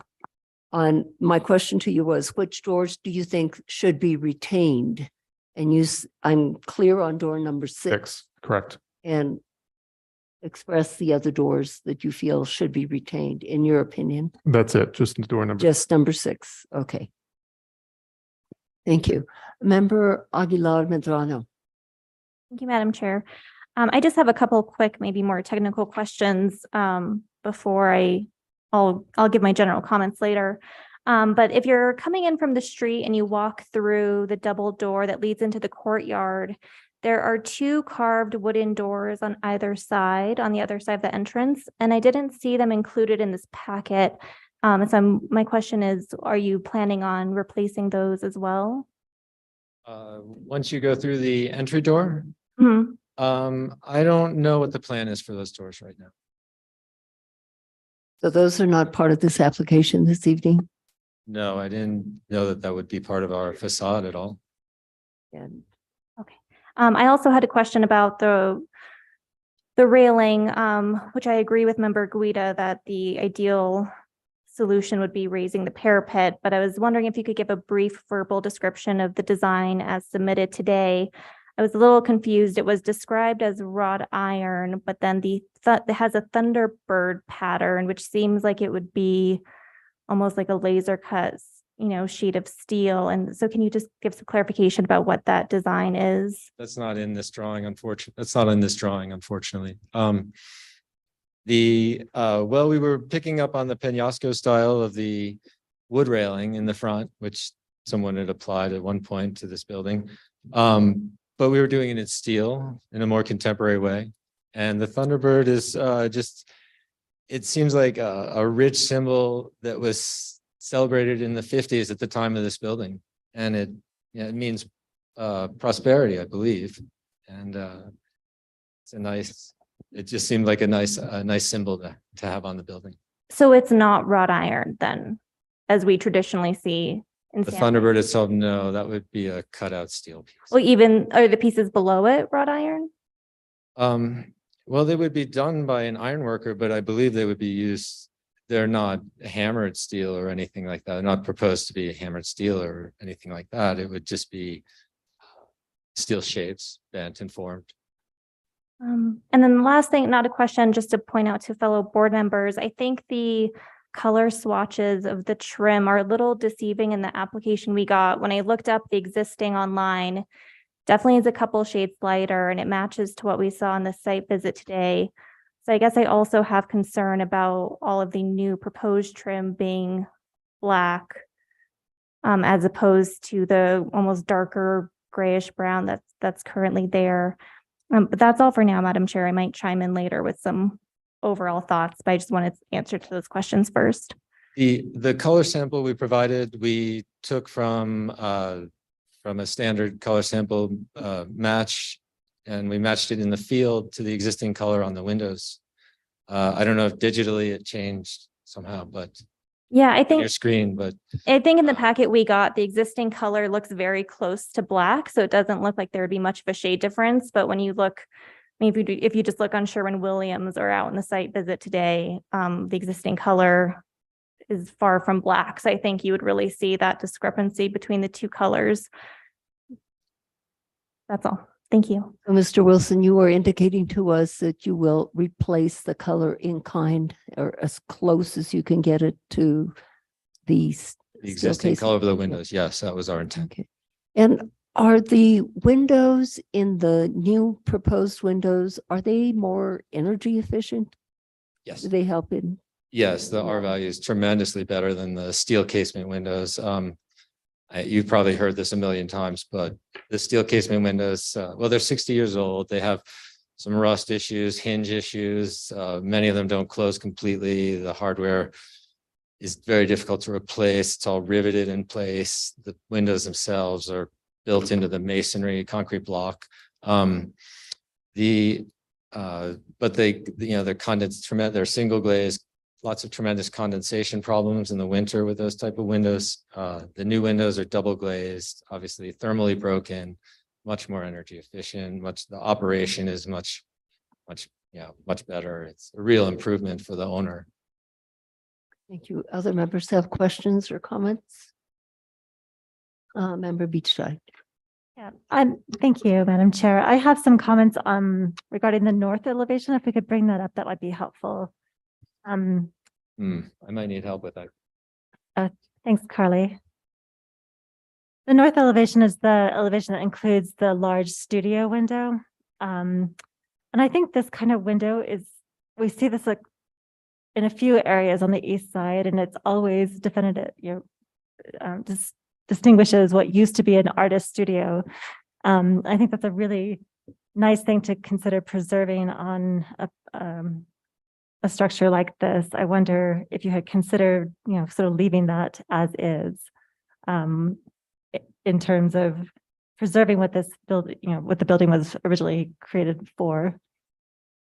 I found that none of the parties involved or the neighbors cared to keep that window. Okay, and then also on that facade, I think the addition of the small portal really breaks up what was previous, what is existing as a an addition in whole. And I wonder if you considered extending that portal to include both windows so that there's less of a sort of break in that facade.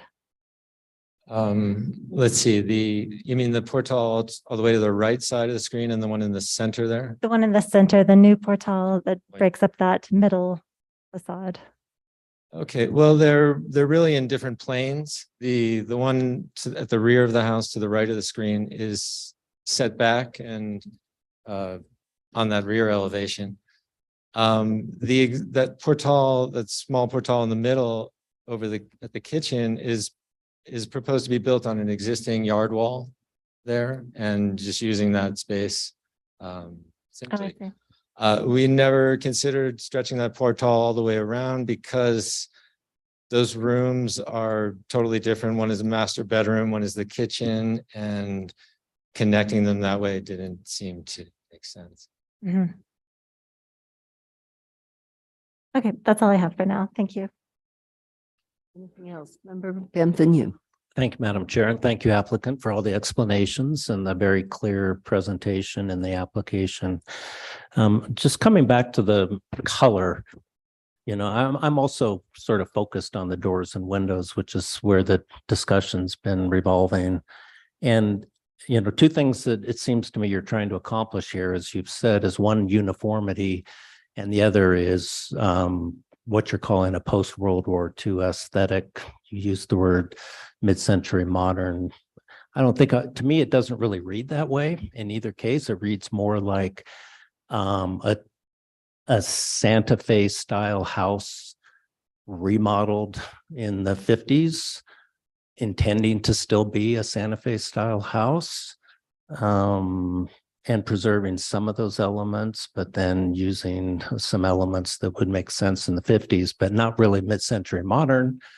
To me, the changes in the new windows and doors and the effort to find uniformity and the horizontality and the color all speak of 2020 to me. They really look like what's trendy right now. And you would find that in all sorts of new buildings all over Santa Fe County and the outskirts of Santa Fe, outside the historic district. So that's the problem I have with the windows and doors. I do think that breaking up, keeping some of the doors wood, breaking up the horizontality that you're trying to emphasize by, in some cases, using verticals to break that up, because it's true that the ratio does appear to be slightly horizontal in some of the existing windows, but because they're 3 across or 4 across and there are verticals, it's not so apparent. But what you've done is make it extremely apparent with single pane verticals in openings.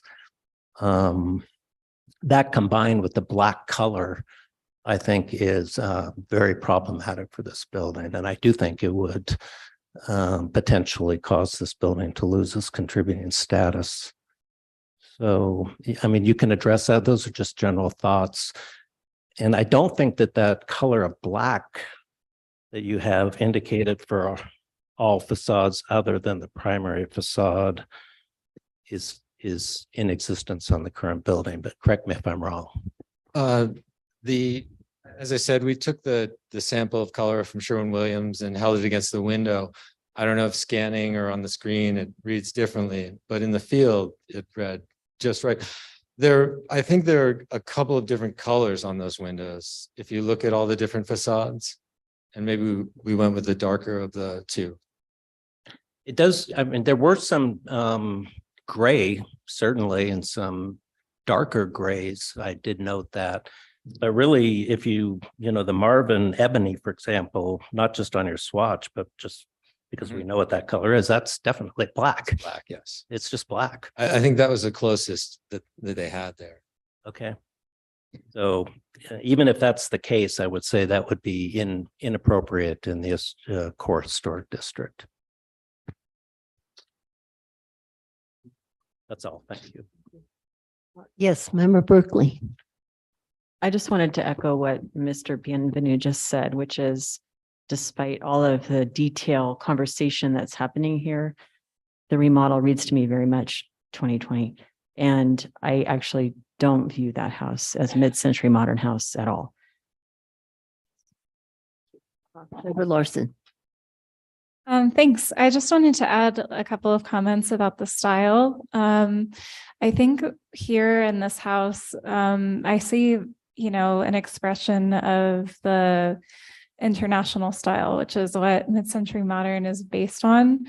And the thing about the international style is that it supersedes time. I think we see a lot of parallels between the continuities of contemporary architecture with the international style, which emerged in the 1930s and was later interpreted by architects, post World War II, and made and conceived into the mid-century modern architecture, which we rarely, see overt expressions of in Santa Fe, but we do see regionally inspired interpretations. So I think in this case, it's not really fair to characterize it as, a mid-century modern style. Rather, it is more reflective of, 20th century modernism. And that is best expressed through through the international style, which is, characterized by larger sort of massing, multiple stories, breaks and horizontal lines. And I see a lot of those characteristics in this house. So for me, I don't know that it's fair to, stick it into a box of a style that it doesn't necessarily embody. So I think for me, I actually, I think it's going to be really difficult to, come to a consensus on the board. I actually really like what you've done in terms of the changes. And I think Member Guida, has proposed some very palatable compromises that I'm really, thankful that you all have agreed to. I think in the north elevation, it sort of does a disservice to the original intent of that, again, that sort of more modernist style when you add the more, clunky portals, it kind of takes it away from the modernist, aesthetic for me, but I can understand the wants for those. And I don't know that they're a huge deal breaker, in my opinion, because you still have, the main picture window on that elevation, and you still have your, nice long horizontal line with, the vertical offset. So, I actually am really appreciative. I think this has been, sort of a helpful packet in terms of seeing the side-by-side comparisons of the, older doors and windows with the newer ones. I can see there's a lot of attention that's been put into this. So I think those are all my comments. Anything further? Member Aguilar Medrano. So I'm in agreement with staff. I think when staff, raises the concern to us that they think if we approve all these changes that the building is at risk for losing its status, I think that's something we really need to listen to. And I would rely on their expertise in that case. And so I think that's a big statement to make, that if we approve this, they think there's a good chance this building is going to lose its status. In particular, I don't think anyone's talked about the west elevation yet. That one was the one that kind of stuck out to me. In particular, this series of upper level square windows struck me as a little odd. And then also changing there's two existing horizontal windows. One of those is getting changed to a French door, and then the other one has been divided into two more vertical windows. But I would be in agreement with staff that I think the changes to this building are substantial enough that I'm concerned about its status, and that the uniformity of it is going to take away from that. Thank you. Anyone from the audience wishing to comment at this time? If so, please come forward.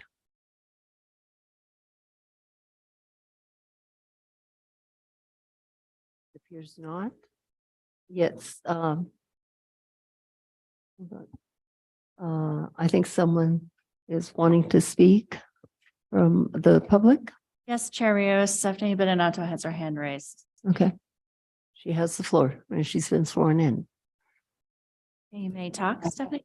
Yeah, just got unmuted. Thank you. Stephanie Benenato, PO Box 1601, Santa Fe, New Mexico. I agree with Member Bienvenu's statement in all of its aspects. And I too feel like it's like it looks 2020 as opposed to even 1950, and especially in terms of the door. And it does take on too much of a horizontal look. The changes, I think, take on too much of a horizontal look. And I think keeping one door is really insufficient. Part of adding on and vernacular is that things are not uniform and that they vary either over time or because of changes to owners. And so to make it all uniform, I think takes away from its historic character. And I am concerned, I might not understand all of the drawings, and I'm sorry, but I can't, it's hard to see what you're doing and also be looking at the packet at the same time. But there was one point where it seemed like there was a portal that was going up that would obscure all the details in this one particular, I guess it was like a courtyard. And I would also be concerned about that. Thank you. Thank you. Is there anyone else on Zoom? No one else? Yes, Member Guida. Thank you, Madam Chair. Just one follow-up comment. I guess I'd like to come back to the point that Carly raised with this case. Carly is concerned that certain changes, should they be allowed, would endanger the status of this house. The status of this house as contributing is, if you could summarize it for us, Carly, what's the basis for its contributing status? Okay, thank you, Madam Chair, Member Guida. Well, we have a couple different, we have a few different, I'm going to pull up and refer to the HCPI while I'm sitting here because I think it's nice to have that on hand as I speak about this. It is partially Adobe. It does combine some styles. We are looking at a pre-1948 development, pre-1958 development. It has some, it's Santa Fe style, or at least the reading of our code and the code application to it. Very much is because we have both Adobe and CMU block in it. We do have original windows, minus window Q, which is the large kind of character window. Although we don't have historic evidence of what was there and what was in some of the places of the non-historic doors. We also have the character of the Vigas, the Penasco wood detailing. We do have some, so we have the stuffed massing of the building.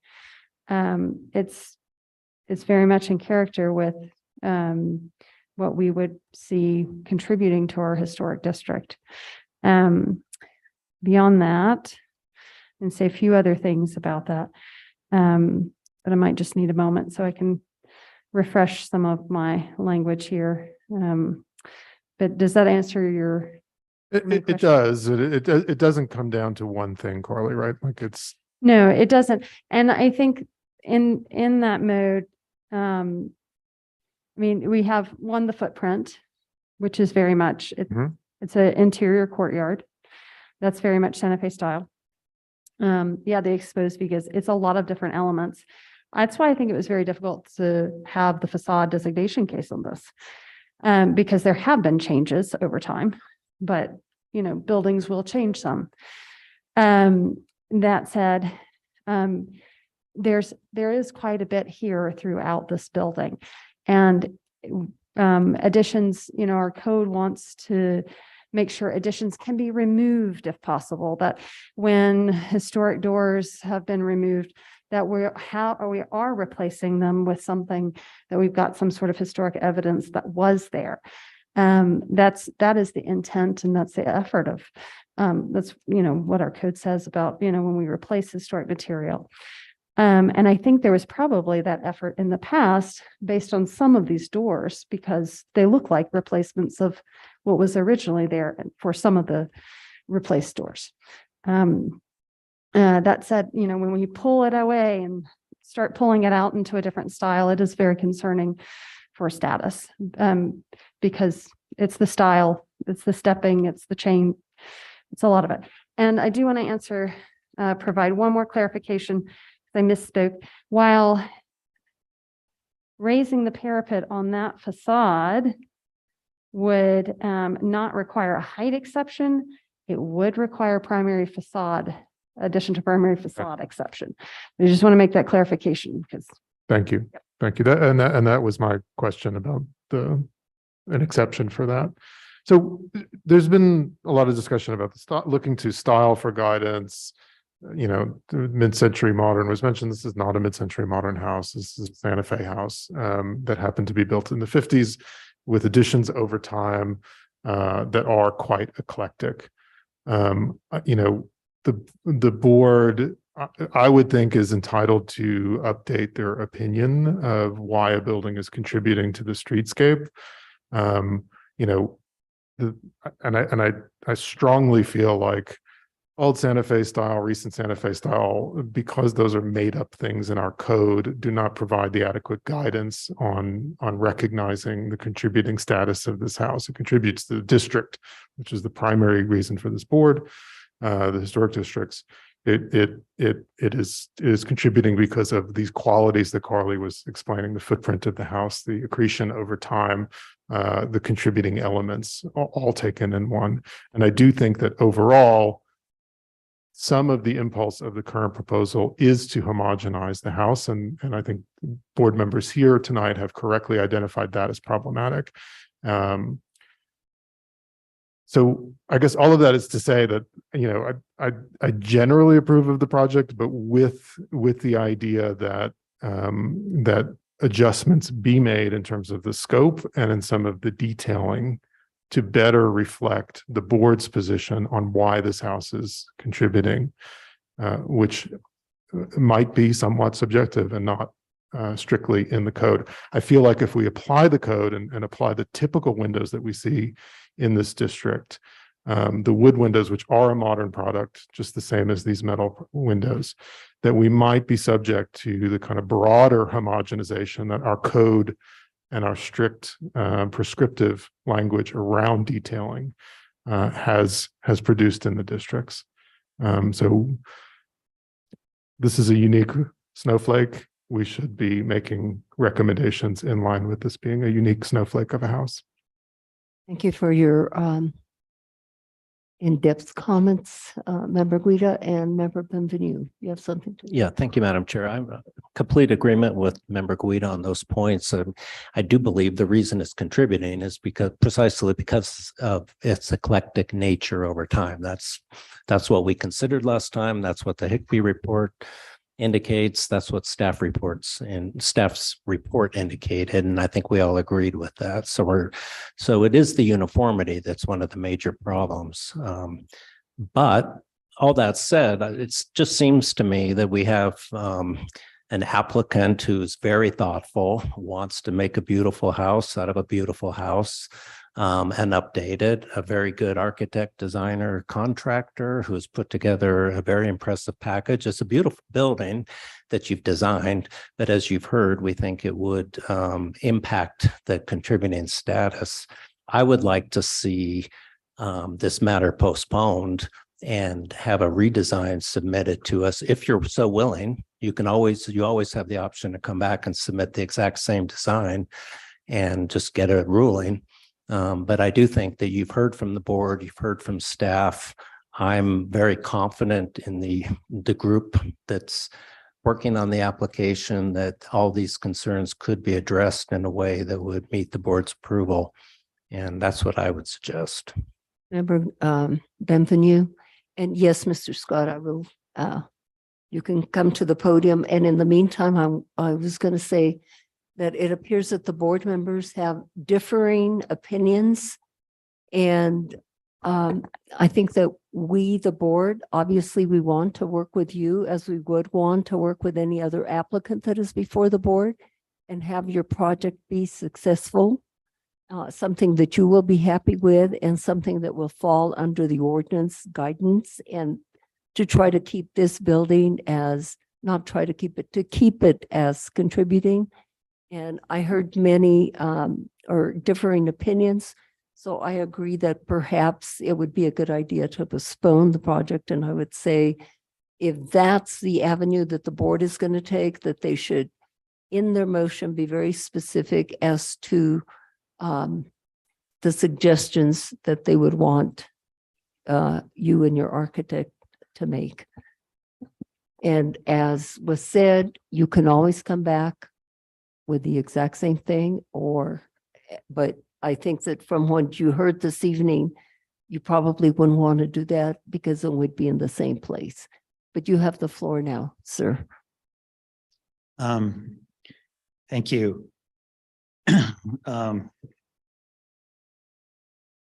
years ago, my wife and I lived just around the corner, two doors away from this house and on Acequia Madre, and we lived there for a number of years, raised our family there, and we've walked past this building over those years many, many times. And we were always struck by its different character and identity as this not mid-century modern style, but reflecting that era in which it was built.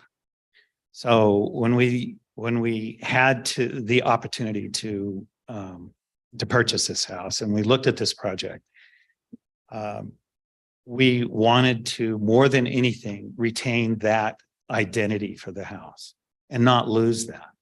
And I recognize that doesn't qualify as old Santa Fe style or new Santa Fe style, but it is very much a reflection of that time with a two-car garage during a 50s or 60s, a very auto-centric, period in our history, the perfectly flat facade with the garage in the same plane as the face of the house, the CMU block construction, the steel frame, roll form steel windows throughout, which is why when we looked at this, we said the first thing was we didn't want to change anything on the primary facade. We want it remaining exactly as it is.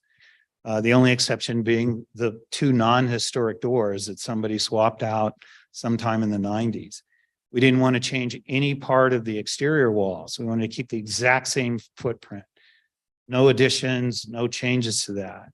We wanted to reuse every opening, every header that we could, which we've been able to do to keep the same openings, the same headers to the extent possible.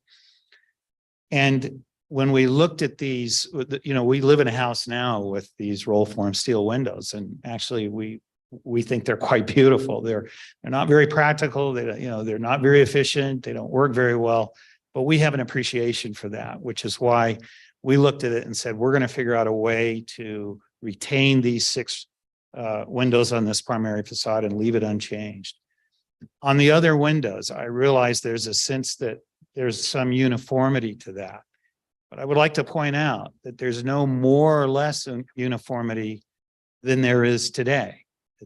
At this moment, all of these steel, if you look at the comparison that Peter had provided, all of the windows that are there retain that same uniformity of these steel casement windows with the 3:5 ratio lights, with the very thin frames. So really the amount of diversity in the windows, or the uniformity that's there in the windows, I don't think will be any greater or less by the change that we're proposing. I do understand that concern. I think there are doors that we can change to modify to try and address some of that. But I would just point out that if we're going to try and keep this sort of this style of window and these proportions of glazing, of mountains, of dimensions in these windows to sort of retain this identity. And again, we put a very high value on this sense of retaining a sense of time and place, not creating a false sense of history. The things I think that are sort of the bedrock of the statute that we really, I think we're kind of hard pressed to not work with a window that is harmonious with the steel windows that we're taking out. And I think that's, I have to say, we're really, we started this process in January. We worked extensively with Angela before then working with Carly. We want this to be really done right. It's important to us that it be done right, that the changes keep the character, keep the identity. But we're hard pressed really to not stay with a window that's sympathetic to and in harmony with the identity that the building has. We say we can't make it look like an 1800s building or a 1930s Pueblo revival. It is this 1950s CMU block. And although there is some adobe there from the original building, the overwhelming majority of the building is built with CMU block. And I think it's our goal is to not lose that identity. And I think that's kind of what has driven all of our decisions in trying to work on this. So Thank you, thank Mr. you. Scott, for your comments. I always think that it's very important that the homeowners come with their architects or their attorneys or whomever is going to be representing them, because they are the people that are going to be living in that home, and they are the people that are the ones that are the most involved really in that home. And you're trying to get something that you want, that you like, that you are going to live with. So I appreciate your sincere comments, and let's see what direction this board is going to take this evening. Member, yes.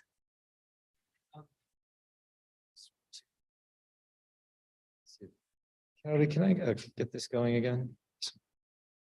But I wanted to talk about just sort of not a drawn out architectural critique of the building, but just a question about the contributing status, the reverence for it. Not that I want to change anything there, but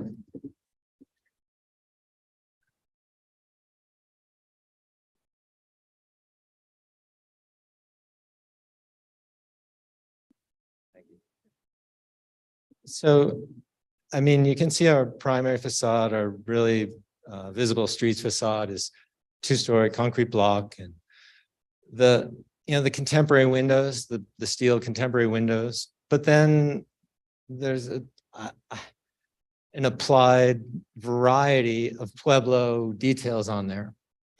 But none of those Pueblo details reflect any historic significance in this project. They're essentially Disney applied. This wasn't someone building adobes in their backyard and hauling vigas from the mountain and creating what I would consider a historic adobe property.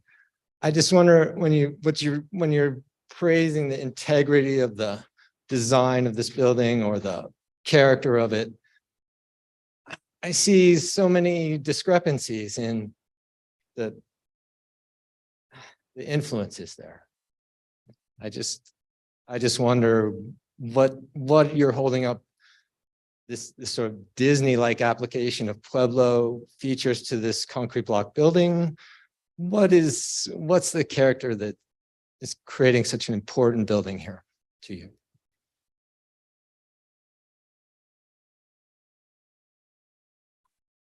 Madam Chair, if I may. Peter, that's an argument for another day. I mean, that's a much deeper critique of this entire thing we're carrying on here. Thank you. Um, Thank you for letting me speak. I hear you, I get it, but I think, you know, and Madam Chair, if it's okay with you and the board, I'd be willing to make a motion for postponement with recommendations at this time. In this case,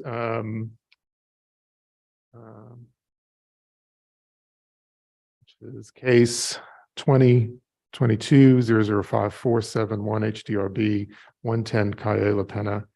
I move that the board postpone this case to a date certain and allow the applicant to revise the design per the board's recommendations tonight.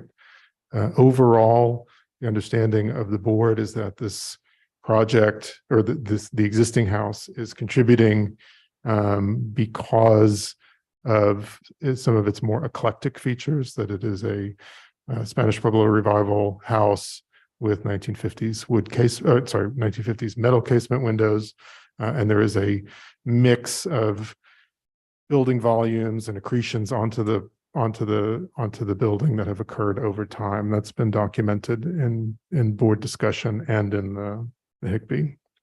The main recommendations are for the applicant to address the board's desire to retain a greater degree of the eclectic in the current design, most notably with regard to the doors and the proposed doors and door replacements. In as much as is possible, the applicant should retain existing wood carved doors where possible. At least that should include door number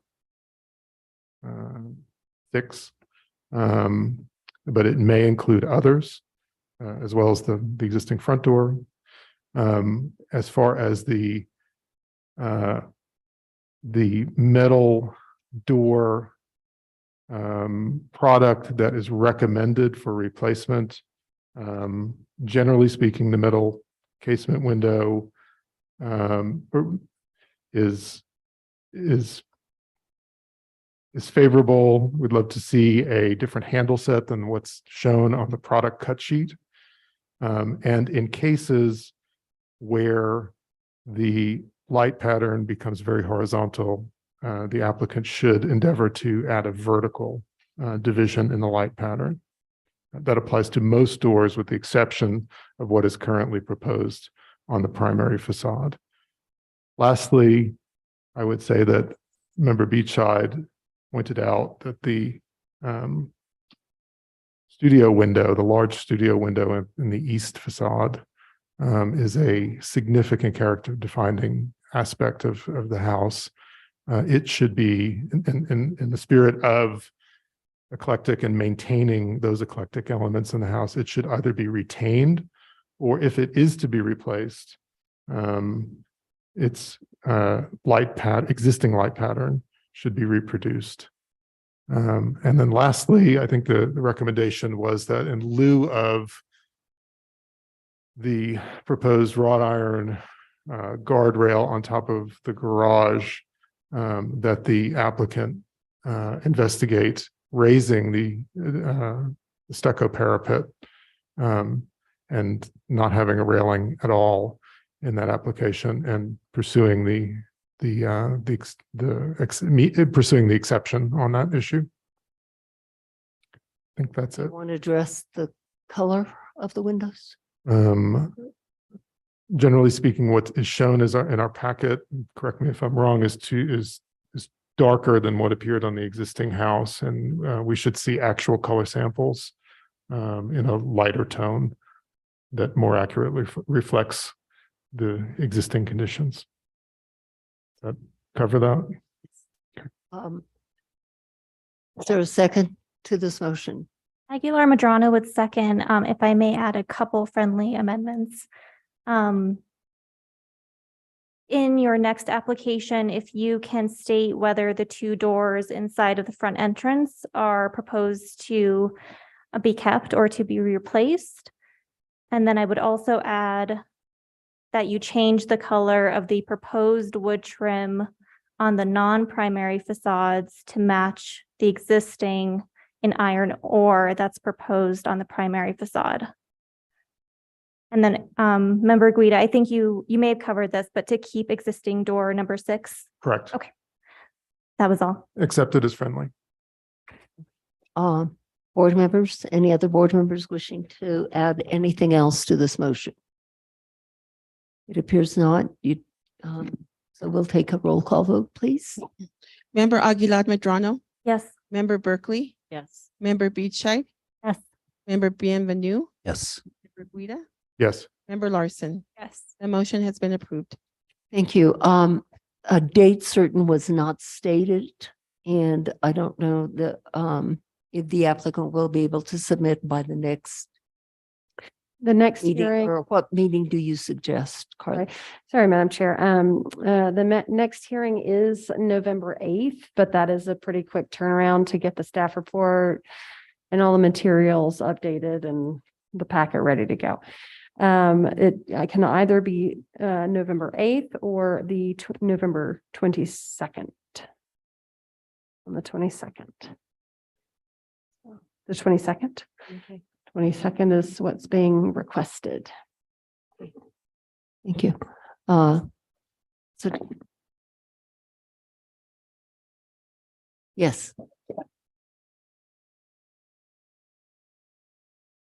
One of the friendly amendments was to match the lintels and corbels color with the existing color on the primary facade. Is that correct? Do I have that correctly? Yes, I already closed the packet. In the packet, it said that on the primary facade that you were going to keep the existing wood trim color, which was iron ore, but that on all other facades, you wanted to change it. And I don't have the color up, but you were changing it to a different color, which read more of a true black. So my friendly amendment was maintaining that iron ore on the wood trim throughout. On all of the wood? Correct. Okay, great. Thank you.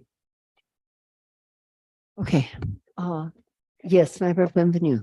Sorry. Thank you, Madam Chair. But just for my own purposes and perhaps for the applicants, my understanding of the motion and all motions of this type is that these aren't true conditions of approval. These are suggestions for you to take into account, and we hope you do. But you're free to disregard them if you decide you want to come back to us and convince us otherwise or bypass us. So I just want to clarify that you don't have to take every single one of those as a condition to approval. That has not been decided yet. Thank you for that clarification. I appreciate it. So we are done with that case. Good evening and good luck. And we'll go to the last case this evening, which is located at 624 Agua Fria Street.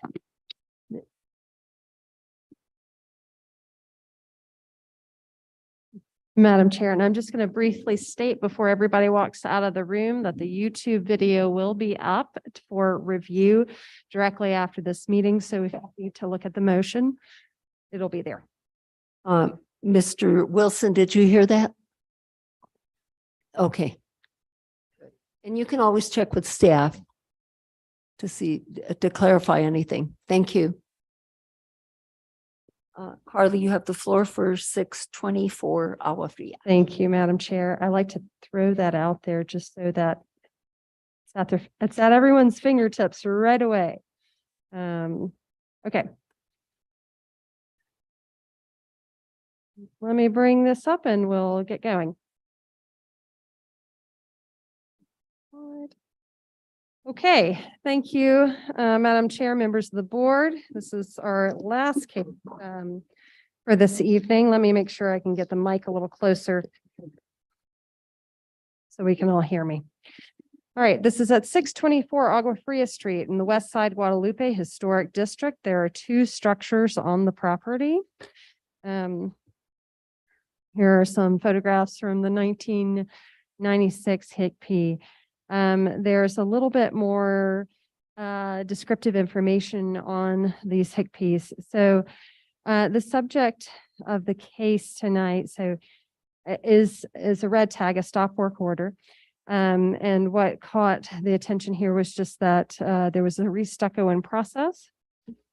And so this building the northernmost building sits just off of Agua Fria, which is right here, as you can see.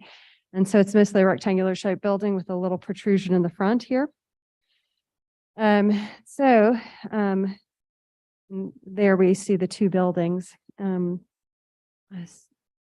So not only was the building in the initial process of a re-stucco, but there was a window replacement on both buildings already that had been completed. The window, let's see, I pulled up some images here. Some from the Google Earth imagery that show the historic windows. The historic windows are 2/1s. There's a storm window, what appears to be a storm window over one of them on the north elevation there. And some not what appear to be non-historic doors, particularly the one in the middle of that top image. And then the one on the right side appears to be a replacement. But you can see some really deep insets for the doors. The windows, the frames of them are still intact and there, but have been repainted. But then you can see the windows themselves have been replaced. And that's one of the primary issues of this case. Tonight, we're looking at what's there now in the top image and what was there before. And so same treatment has happened to the back building. Now this building is a contributing building. There are no primary facades that have been designated. It is associated to the El Camino Real. It was built right around or prior to 1868, and then had some changes over time up to 1930. It was a farm, and it's a very early and one of the most simple examples that we have of a territorial style. At least that's the way it is described in our HCPI and some of the other associated historic documentation that we have on it. Okay, here's some of the other photographs. So the replacements, so the proposal is for a synthetic stucco, which we do not recommend on the contributing buildings. And this is an adobe building.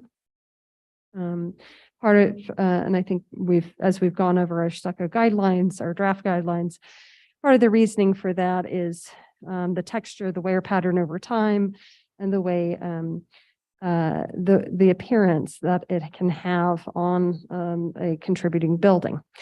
Let's see. The other portion of this project is, of course, the window replacement, which has already been done. This is what we're looking at. So we've got muttons behind the glass, the windows that are not of the same material, glazing pattern. We don't see divided lights in this. And so this is where the exception criteria are being answered. Staff does not recommend that the exception criteria have been met. And as to whether it complies with the district standards. That said, the rest of the project we don't recommend on the as far as the synthetic stucco. So where do we go from here? Depending on how you see staff's report, typically the process either can be we look towards a status downgrade, and then request that the applicant move forward to restore what's been removed. And then when we go, that would go towards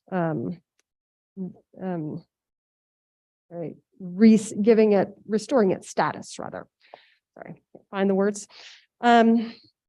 So that said, it's up to the board tonight whether or not what you choose on seeing if you decide to go with staff's recommendation and postpone and move towards postpone for a new proposal or go towards a status downgrade and requirement for restoration. That is in staff's view how we recommend proceeding. That said, I will turn it over to the applicant and they can describe or talk through the exceptions potentially. Carly, before you leave the podium, we're looking at two buildings and have both of these buildings are contributing. Have primary facades been designated in? No primary facades have been designated. Generally, these buildings have had very little change, although we have seen changes to the doors. What we can see on the Google Earth imagery. That other than that, the windows appear to have been historic and potentially originals to sometime in that historic period before 1930. Thank you. Any other clarification questions, Member Guida? Thank you, Madam Chair. So Carly, your recommendation is not to approve the applicant's submittal, but I was unclear whether you were recommending downgrading of status or reversing of the changes that were made without the permit. So there's a path within the code to downgrade and then require restoration of status by restoring what has happened to the windows and what's happened to the building. Having Those two go ahead. never been through that before, what is that a one-step process? Or does the board downgrade the property and then hope that the applicant comes back with the? That would be a Restoration. two-step process. Due to the fact that we'd have to notice for a downgrade and then notify, and that requires a different level of notification that mailers to the neighborhood within a certain radius. Go through that process and then another hearing or I suppose it could be on the same hearing with the proposed changes for restoration. Okay, and the board can require restoration with that move of downgrade of status? I believe so, but I will double check that code piece before I can confirm that. Okay, alternatively, the applicant can be denied tonight and asked to come back with a different application that meets the board criteria and doesn't affect the contributing status. Is that correct? That's correct. It's just whichever path the board chooses. Yeah, understood.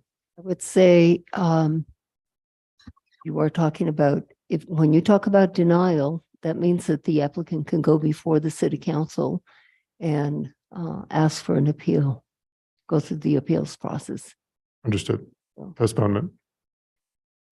Yes, Member Benvenu. Thank you, Madam Chair. So how about a third avenue, similar to what we just did, which would be to postpone for primary facade designation, have the applicant return and hear both the primary facade designation at the same time as we hear requests for exceptions, because presumably one of these windows has to fall on a primary facade. And in the event that the exceptions are denied, the question would be, does the board have authority at that point, or who would have authority to require restoration of the material in kind? If I can respond, it may take me a moment to find that section, but I believe it is. The board denies. The Historic Preservation Division can require restoration.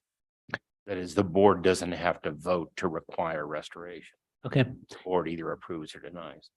But if you want me to double check. Well, I remember reading that section too previously, and it wasn't clear to me that the board itself has police power to be sending a sheriff out to require something. So I'm just not sure how that would work, but regardless, it just seems to me, well, of course, we have to hear from the applicant that perhaps one approach here to try to get to the place where that we could all agree with would be to postpone for primary facade designation, have a discussion about the fact that staff has already recommended that exceptions are not appropriately found in this case, at least as to primary facades. And with that information, the applicant would then have time to be anticipating that outcome and could be securing in-kind materials so that they don't lose too much time before they can get back into business. Does that make sense as a proposal? Member Berkeley. Yeah, I wanted to raise that as well because that case we just heard on Palace Avenue, we did not even begin to discuss because it came to light that there was no primary elevation designation. And so it was postponed to a next meeting. So I wondered if that might be a case. And I also just, if I can ask another question or point something out that I was reading in the building inventory comments from the 90s and the 80s, which both stated that the windows had been apparently replaced. So it's not entirely clear to me if we're talking about really old windows, so much as older windows, but certainly ones that don't look like this. May I? Yes, Carly. Oh, thank you, Madam Chair, Member Berkeley. So we do have 2 HCPIs in there. And then I think the issue is with the windows at this point, is which ones are actually, because it's highly likely that some on the back were replaced. But the ability to assess that at this point is going to be really difficult, and the ability to write an HCPI, which is usually required with our status review. I think it still can be done, but they're going to have a difficult time looking at the actual building and assessing which pieces were historic, which pieces were really historic and which had some replacements done to them. So I'll leave the board with that thought. Member Guido. Thank you, Madam Chair. Not to belabor the discussion of process here, but I think, you know, I think because this was red tagged, we have a case before us for the changes that the division cannot approve administratively. If this board were to deny this tonight and the division were to require restoration, is this discussion of primary facades even, I mean, does the essence of the project go away, and is replacement of windows and stucco in kind for a contributing building without facades designated something that staff can approve administratively? In other words, let's not take up the public's time if it's not necessary, if it's something that the division can do directly. Madam Chair, members of the board, I think that we might, going off of the very little information that we have, which is our outdated HCPIs. Yep. Our Google Earth view, and the windows are gone. So we don't have that to work with. I do think an HCPI, and there are bound to be some historic photographs that would at least show us what those historic, even if they're replaced, some of them are replacements, what those historic replacements would actually look like. And that research may lead us to giving us the restoration of a building that has significance to our, and I'm going to use the definition of definite significant building because it's contributing. Right. But it would lead us to bringing a building back to what it was. And a pretty, in my mind, a pretty significant building to historic districts. So that may be necessary. But procedurally, I think the board can choose to postpone or deny and then recommend going forward with an HCPI. A status, and that could be done at the same hearing. With the approval of the windows. So I do think an HCPI would help give us the information that we need to replace. Because otherwise you're relying on sketchy information. Old information. Okay, Yes. got it. Thank you. So are you indicating that those options that the board described, that we go forward without hearing from the applicants? No. Okay. I think we just got on to questions to me, Madam Chair, and as soon as we are ready to remove me from the podium, I will gladly vacate and let the applicant speak. So if the applicants will please come forward and get sworn in.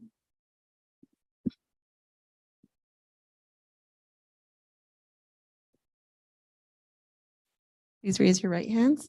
Do you swear under the penalty of perjury that the testimonies you're about to give are the truth, the whole truth, and nothing but the truth? I do. Thank you. And please state your name and address. Geraldine Chavez, 4300 Glenwood Hills Drive, Albuquerque, New Mexico, 87111. My name is Don. Albuquerque, New Mexico, and the zip code is 87111.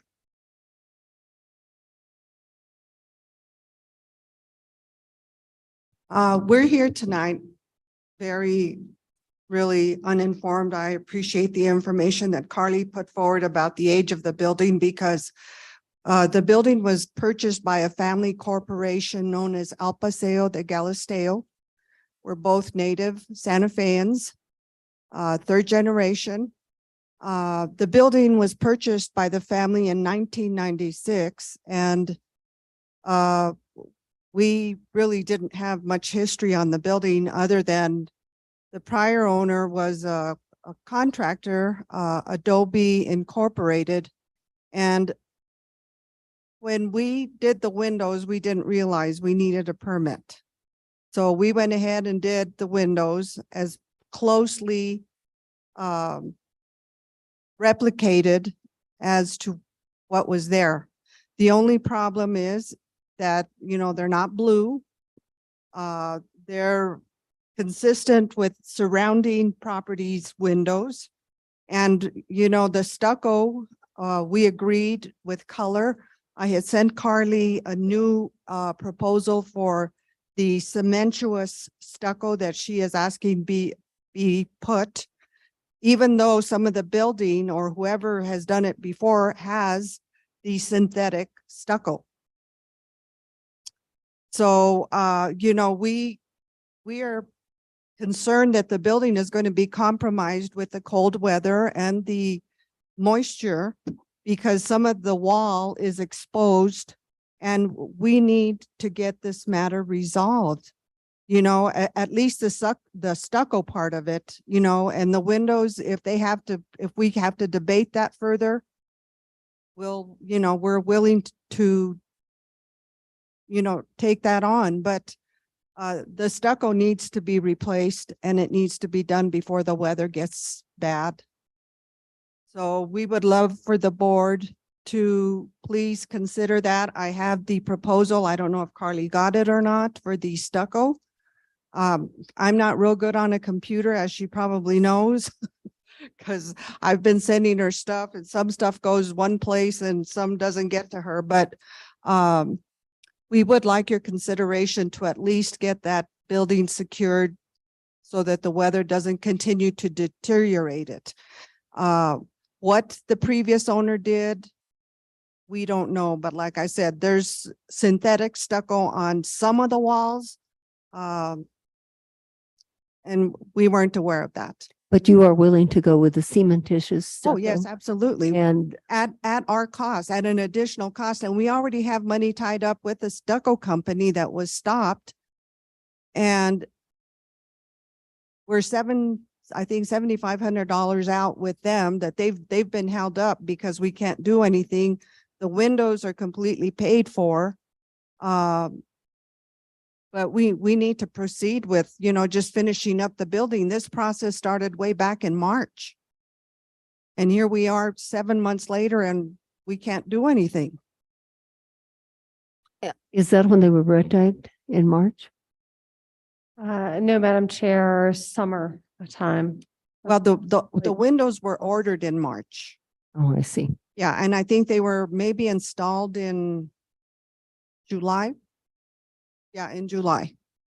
And are most of the openings the same as? Absolutely the same. You can tell because the windows are concave. Nothing was changed.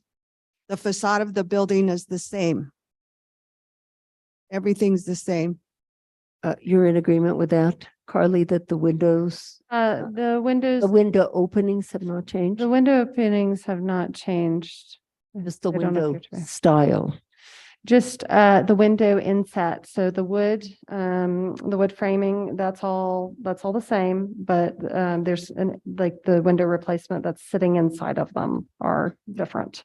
But they're very similar to what exists right in that neighborhood. There's a lot of buildings that have the same type window. So I don't know how we're violating historical protocol if the windows that are in that same neighborhood Yes, are the same type. you could be in harmony with the windows within that neighborhood, but this building is designated, categorized as contributing. Okay, And so the windows that were there contribute to its contributing status, yeah, even though we do not have the primary facades, which are the more important facades. And so we are looking at this building in and of itself okay. without looking, we want it to be in harmony with the neighborhood, but we are looking at the building for its own characters. Okay.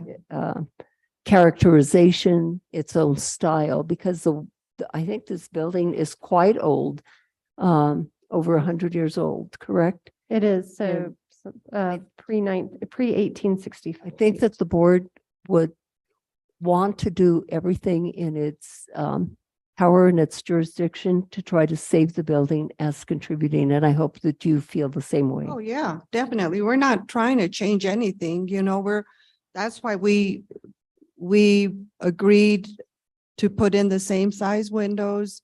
We didn't want to change anything about the building. You know, the style of window or whatever Carly is questioning is, you know, the closest that we could come. The windows that were there were in bad repair and they weren't energy efficient, so they had to be replaced. Let me see what other board members have to say. Member Benvenue. Thank you, Madam Chair. Just one quick question. What happened to the windows when they were removed?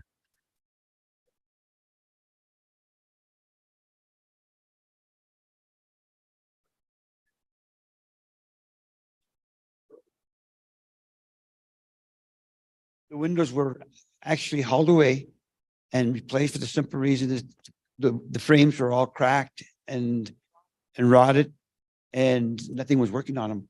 They had to be replaced. And did you see the windows that were removed? Yeah. Can you speak to them? Were they true divided light windows, wood, They were, yes, single pane? but like I say, they were rotted. Or no, I understand. I'm just trying to get an idea because under our code, when windows can't be repaired, which you're saying was the case here, we don't know one way or Well- the other. What we require on primary facades of contributing buildings is that they be replaced in kind, meaning duplicating them in essence.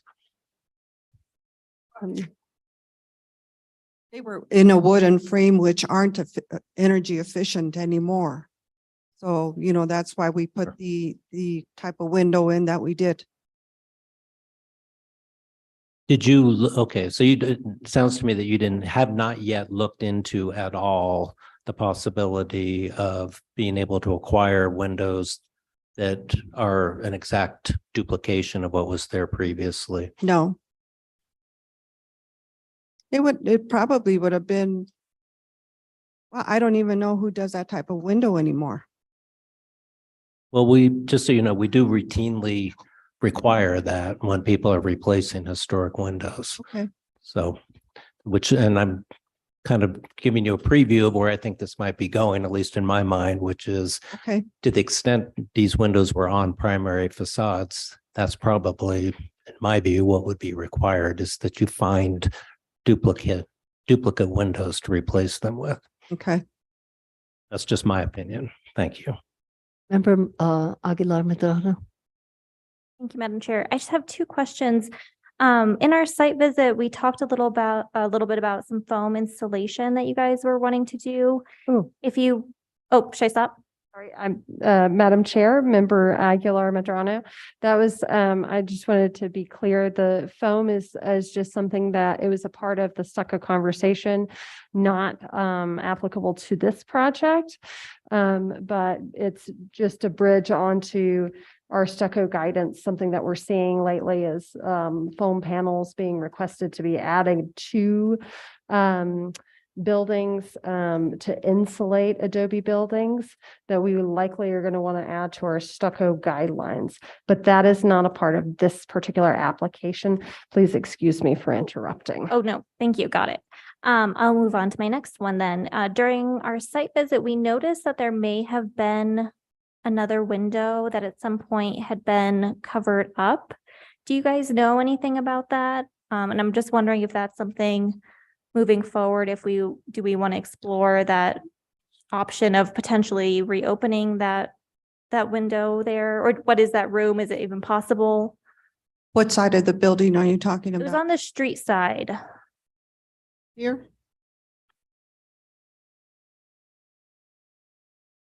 Yeah, no, you know what that is? It's, I think someone painted graffiti on the wall and they painted the building with a different color.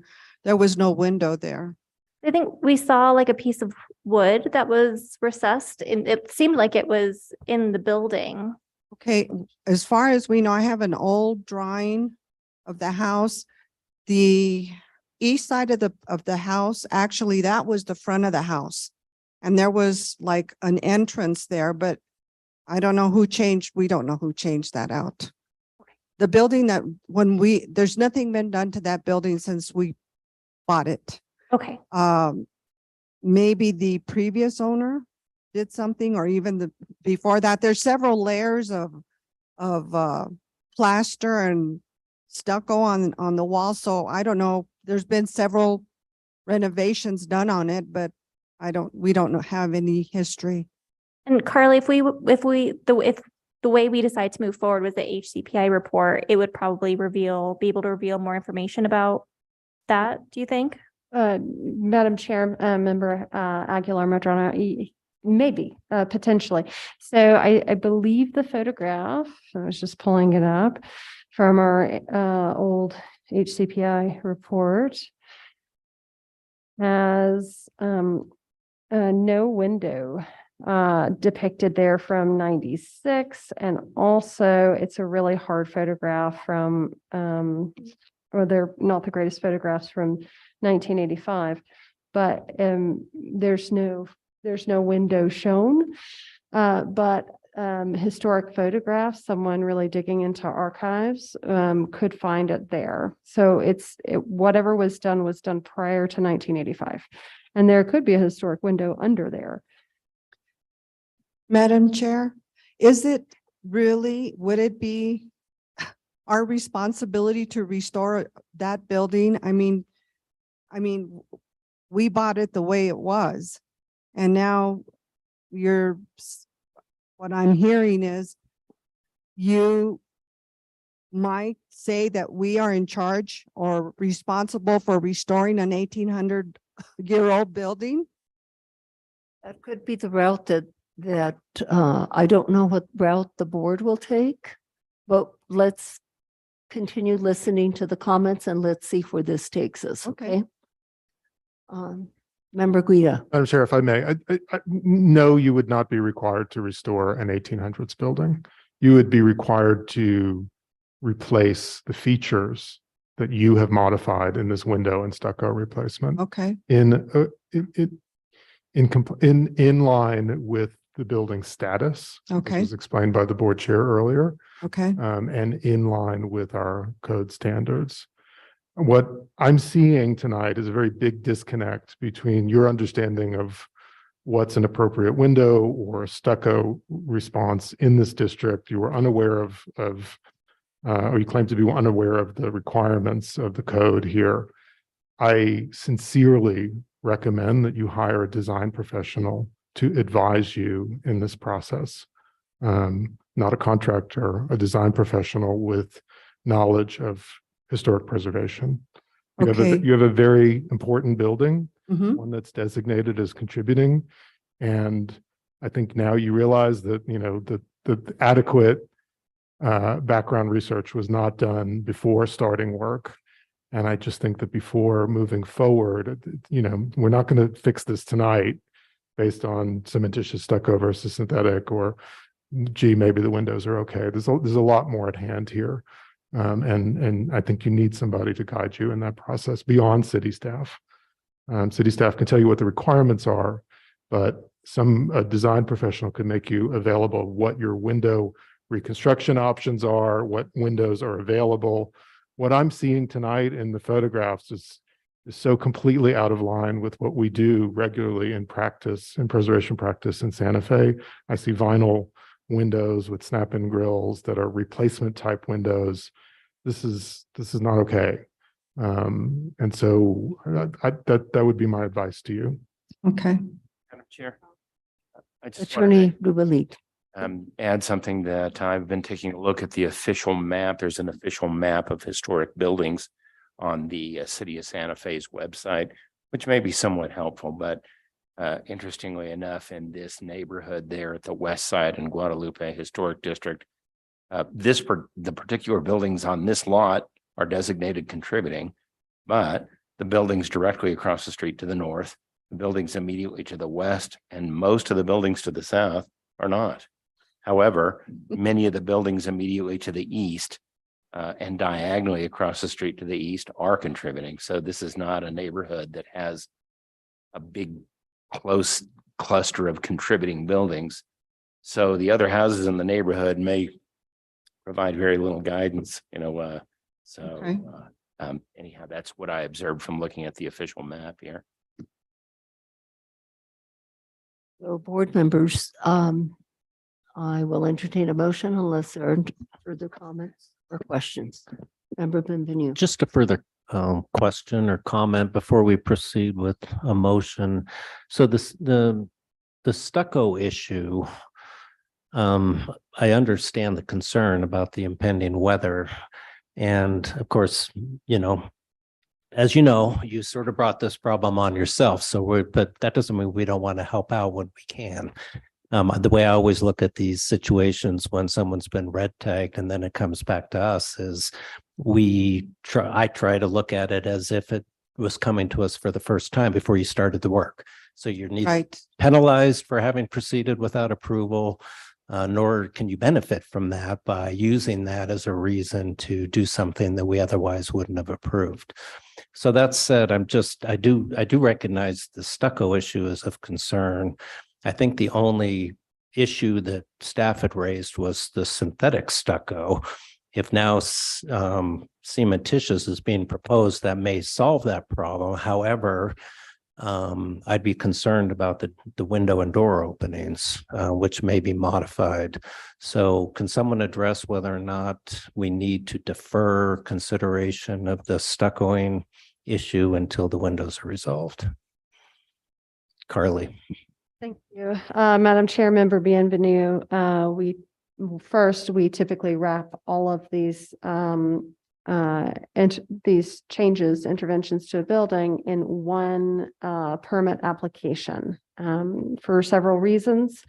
But then the other portion is when we haven't in the past, sometimes things don't come back to the board. And not that we don't trust these applicants, but there is a pattern that has been, I've seen it just this year. So that's generally why we do that. That, and then that permit, it just gets one item. It's a lot less work for everybody, even the applicant. So we try to just keep it as one. Okay, that makes perfect sense to me. Thank you. So Carly, on these two buildings, the stucco has to happen just on this front building? Or on both? So I believe that's a good question for the applicant. I know that there was the restucco job had to happen for the front building, but the back building is, I don't know if that's. Nothing has happened. Okay. So nothing to the back building and the front building needs to be stuccoed? Is Yes. that it? Okay. Yes. And may I submit the proposal for the cementous stucco? For the cementitious stucco? Yes, ma'am. Yes, you may give it to staff.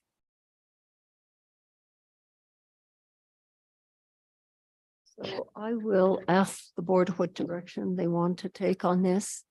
And- Madam Chair, you need to call for public hearing? Oh, anyone from the public wishing to comment? Anyone from on Zoom? Thank you, Melissa.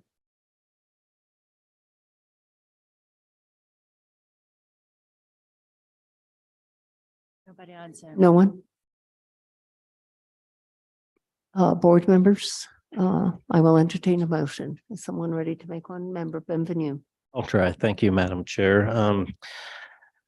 In case number 2022-005973 HDRB 624 Agua Fria Street, I move that this matter be postponed to the next available date by which the following can occur, that a HICP is prepared and we are presented with sufficient information for a status review as well as primary facade designation.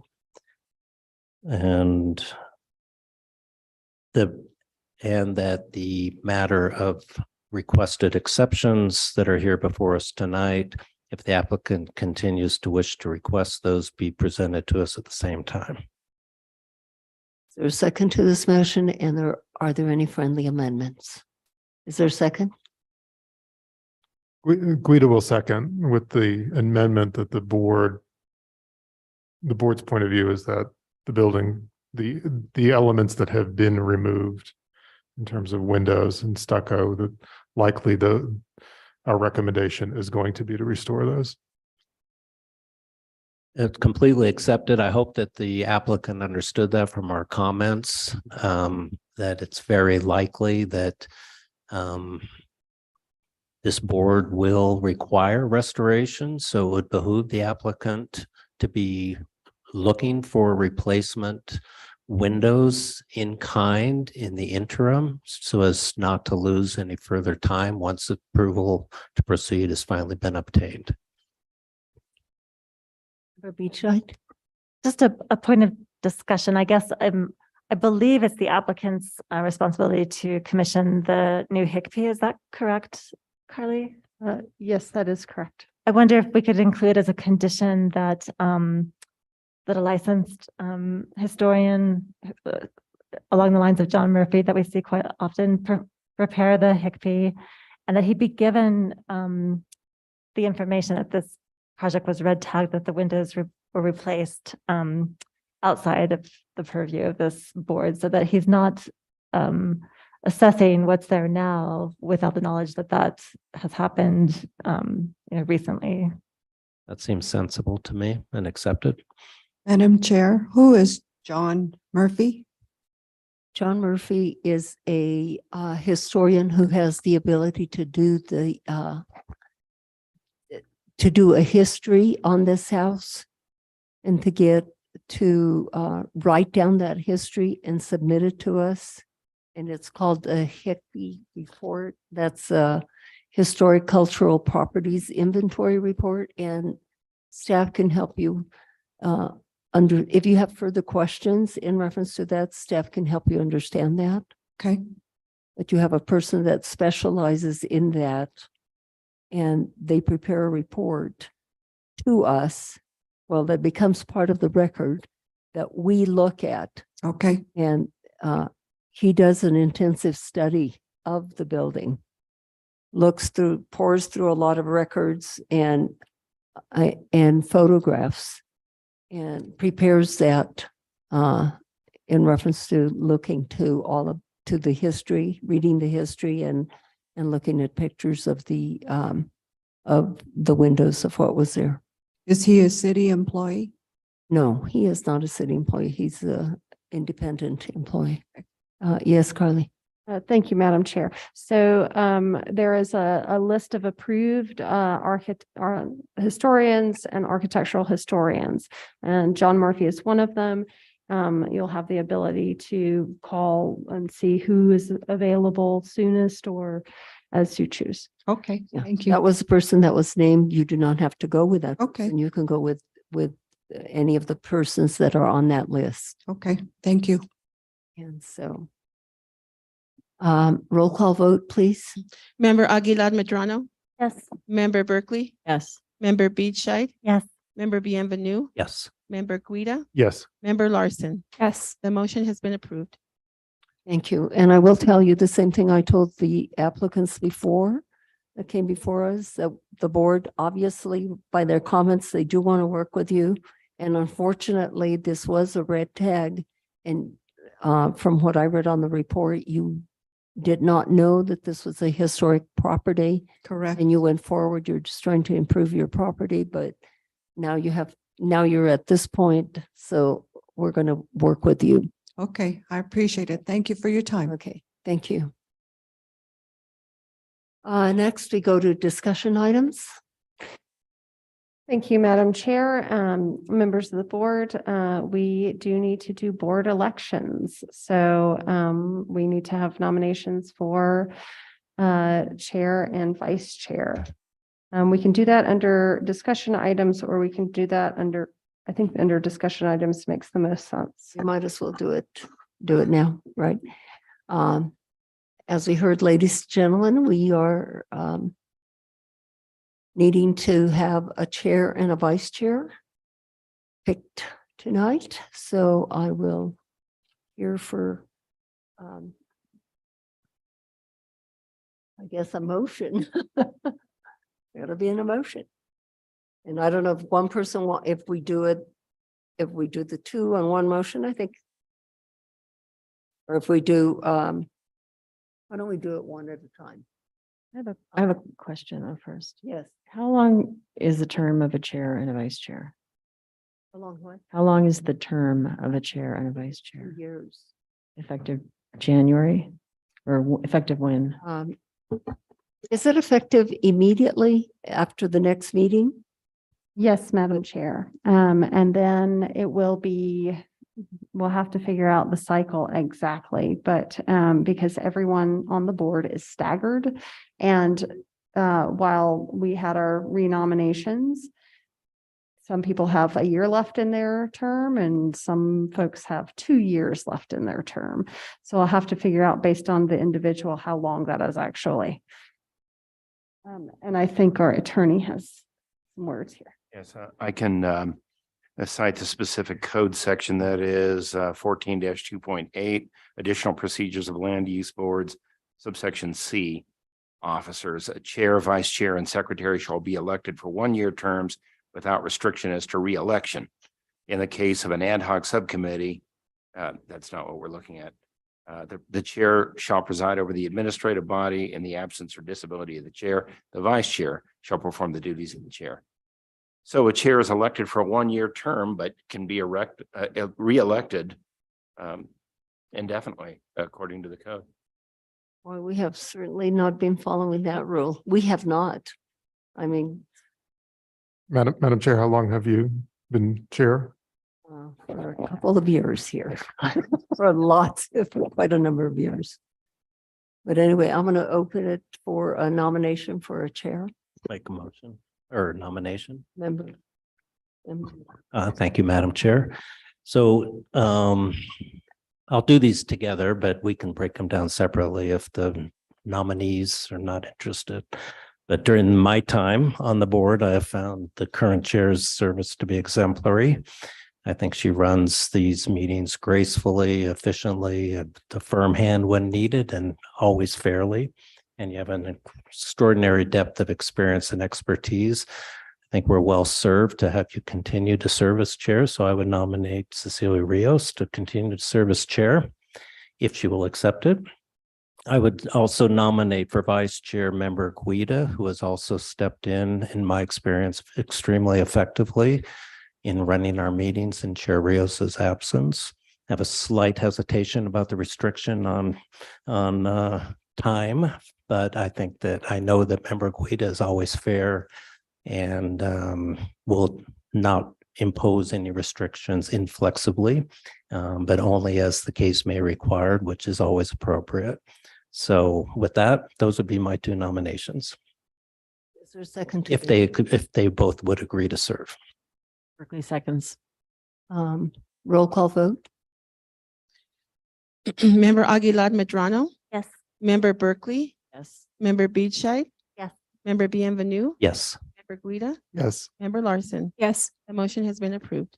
I'm sorry, I have to interject something. Under these circumstances, the persons who are nominated are not eligible to vote. Oh, So member Guida, I would have to ask you to abstain. I will abstain in that case. Okay, that didn't change the outcome of the vote, but just for, I guess for record keeping, that's what we have to do. Thank you. Attorney Rubelet, would we require then two motions? So he could vote on the chair motion, but not the vice chair? Or would one just not vote on this motion? I don't know that that's required, but if you want to recast the motion, wait, I I mean, that No. would be for Cecilia and I to vote. That doesn't matter to me. I I mean, didn't vote. yeah. And your vote was Yeah. erased, so oh, I don't think that we need to redo it, correct? probably not. And thank you for the confidence, even though tonight I was on jet lag, even though it was domestic jet lag at the beginning. Oh, okay, thank you for the nomination. thank you. So any matters from the board this evening? And our next meeting is going to be Tuesday, November the 8th. And yes, As Attorney Ruben. part of the staff comments, this is not necessarily a legal opinion of mine, but you may recall, now this was before Member Berkeley and before a Member Aguilar were appointed to the board. There was an interesting project that the board voted on with respect to the old Sinclair station at 201 Washington Avenue. This was an interesting, somewhat of a conundrum for the Historic District Review Board because the colors of that building historically did not meet the downtown and east side code. They were not earth colors. The building was originally green and white. And the original terracotta tile on the top had been glazed green, but had been painted red. And the building had been painted an earth tone. And that has subsequently become a Los Poblanos farm shop that they call the Los Poblanos Farm Shop Norte, which will have its grand opening on November 4th. So of course, since I work right here downtown, just about a block away from that, I see it all the time. It's been interesting the work they put into that. So you get a chance, you may want to drop by at their grand opening on November 4th. Very interesting thing. They make gin out of lavender. So they make, and I'm not a gin drinker, but sounds interesting. Just thought I'd bring that to everybody's attention. I have something very quickly to ask staff. So we had a case on Canyon Road where the applicant was told to make a portion of their building a certain height, and I think you may remember, and they went up higher, like maybe by at least a foot, and the board required them to bring that down to what was stated in the motion. Now, was that the correct action for the board to take, or should that have been coming from you? And the reason I'm asking this is because this evening it was stated that if the windows are going to be replaced on this building, that action has to actually be directed from you? So, thank you, Madam Chair. If it's directed from me, From the city. from the city, yes. And there's a couple ways to interpret that.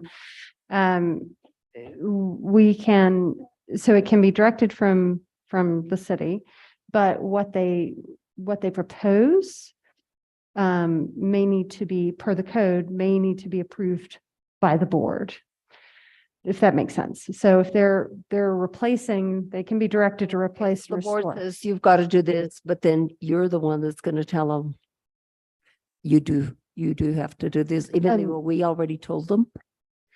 It depends. It's a little bit of both. If we can't find a reconciliation on, these have to be restored. And I'm telling them that in this case, these have to be restored. And they're like, no, these are congruent with what you're saying, with what that code says, then, and we can't get there, then we take it to the board. Does that make sense? Yes. And then, depending on, this case is a little bit more particular in the sense that, you know, I don't know that we'd have all the materials to see which was old and which was new. And so it becomes a little bit more complicated like that. But in the case of raising a height on a building, the board can, or lowering the height because they built it too high. It just depends on the code trigger. So if they want to go forward and ask for an exception and the board says, no, you need to lower it back down, that is the purview of the board. So that's something that we wouldn't be able to approve administratively. So it just depends on which piece of the code that is. And there are a number of cases that are outstanding in the historic districts right now that we can't necessarily compel folks to bring an application to us or to the board where it's required. And we have to raise it to the level of citation, and that is our way of requiring that something be done. So, and there are some active cases currently that we're looking at that. For your explanations. And I will entertain a motion unless there's not anything further to adjourn. Guida moves to adjourn.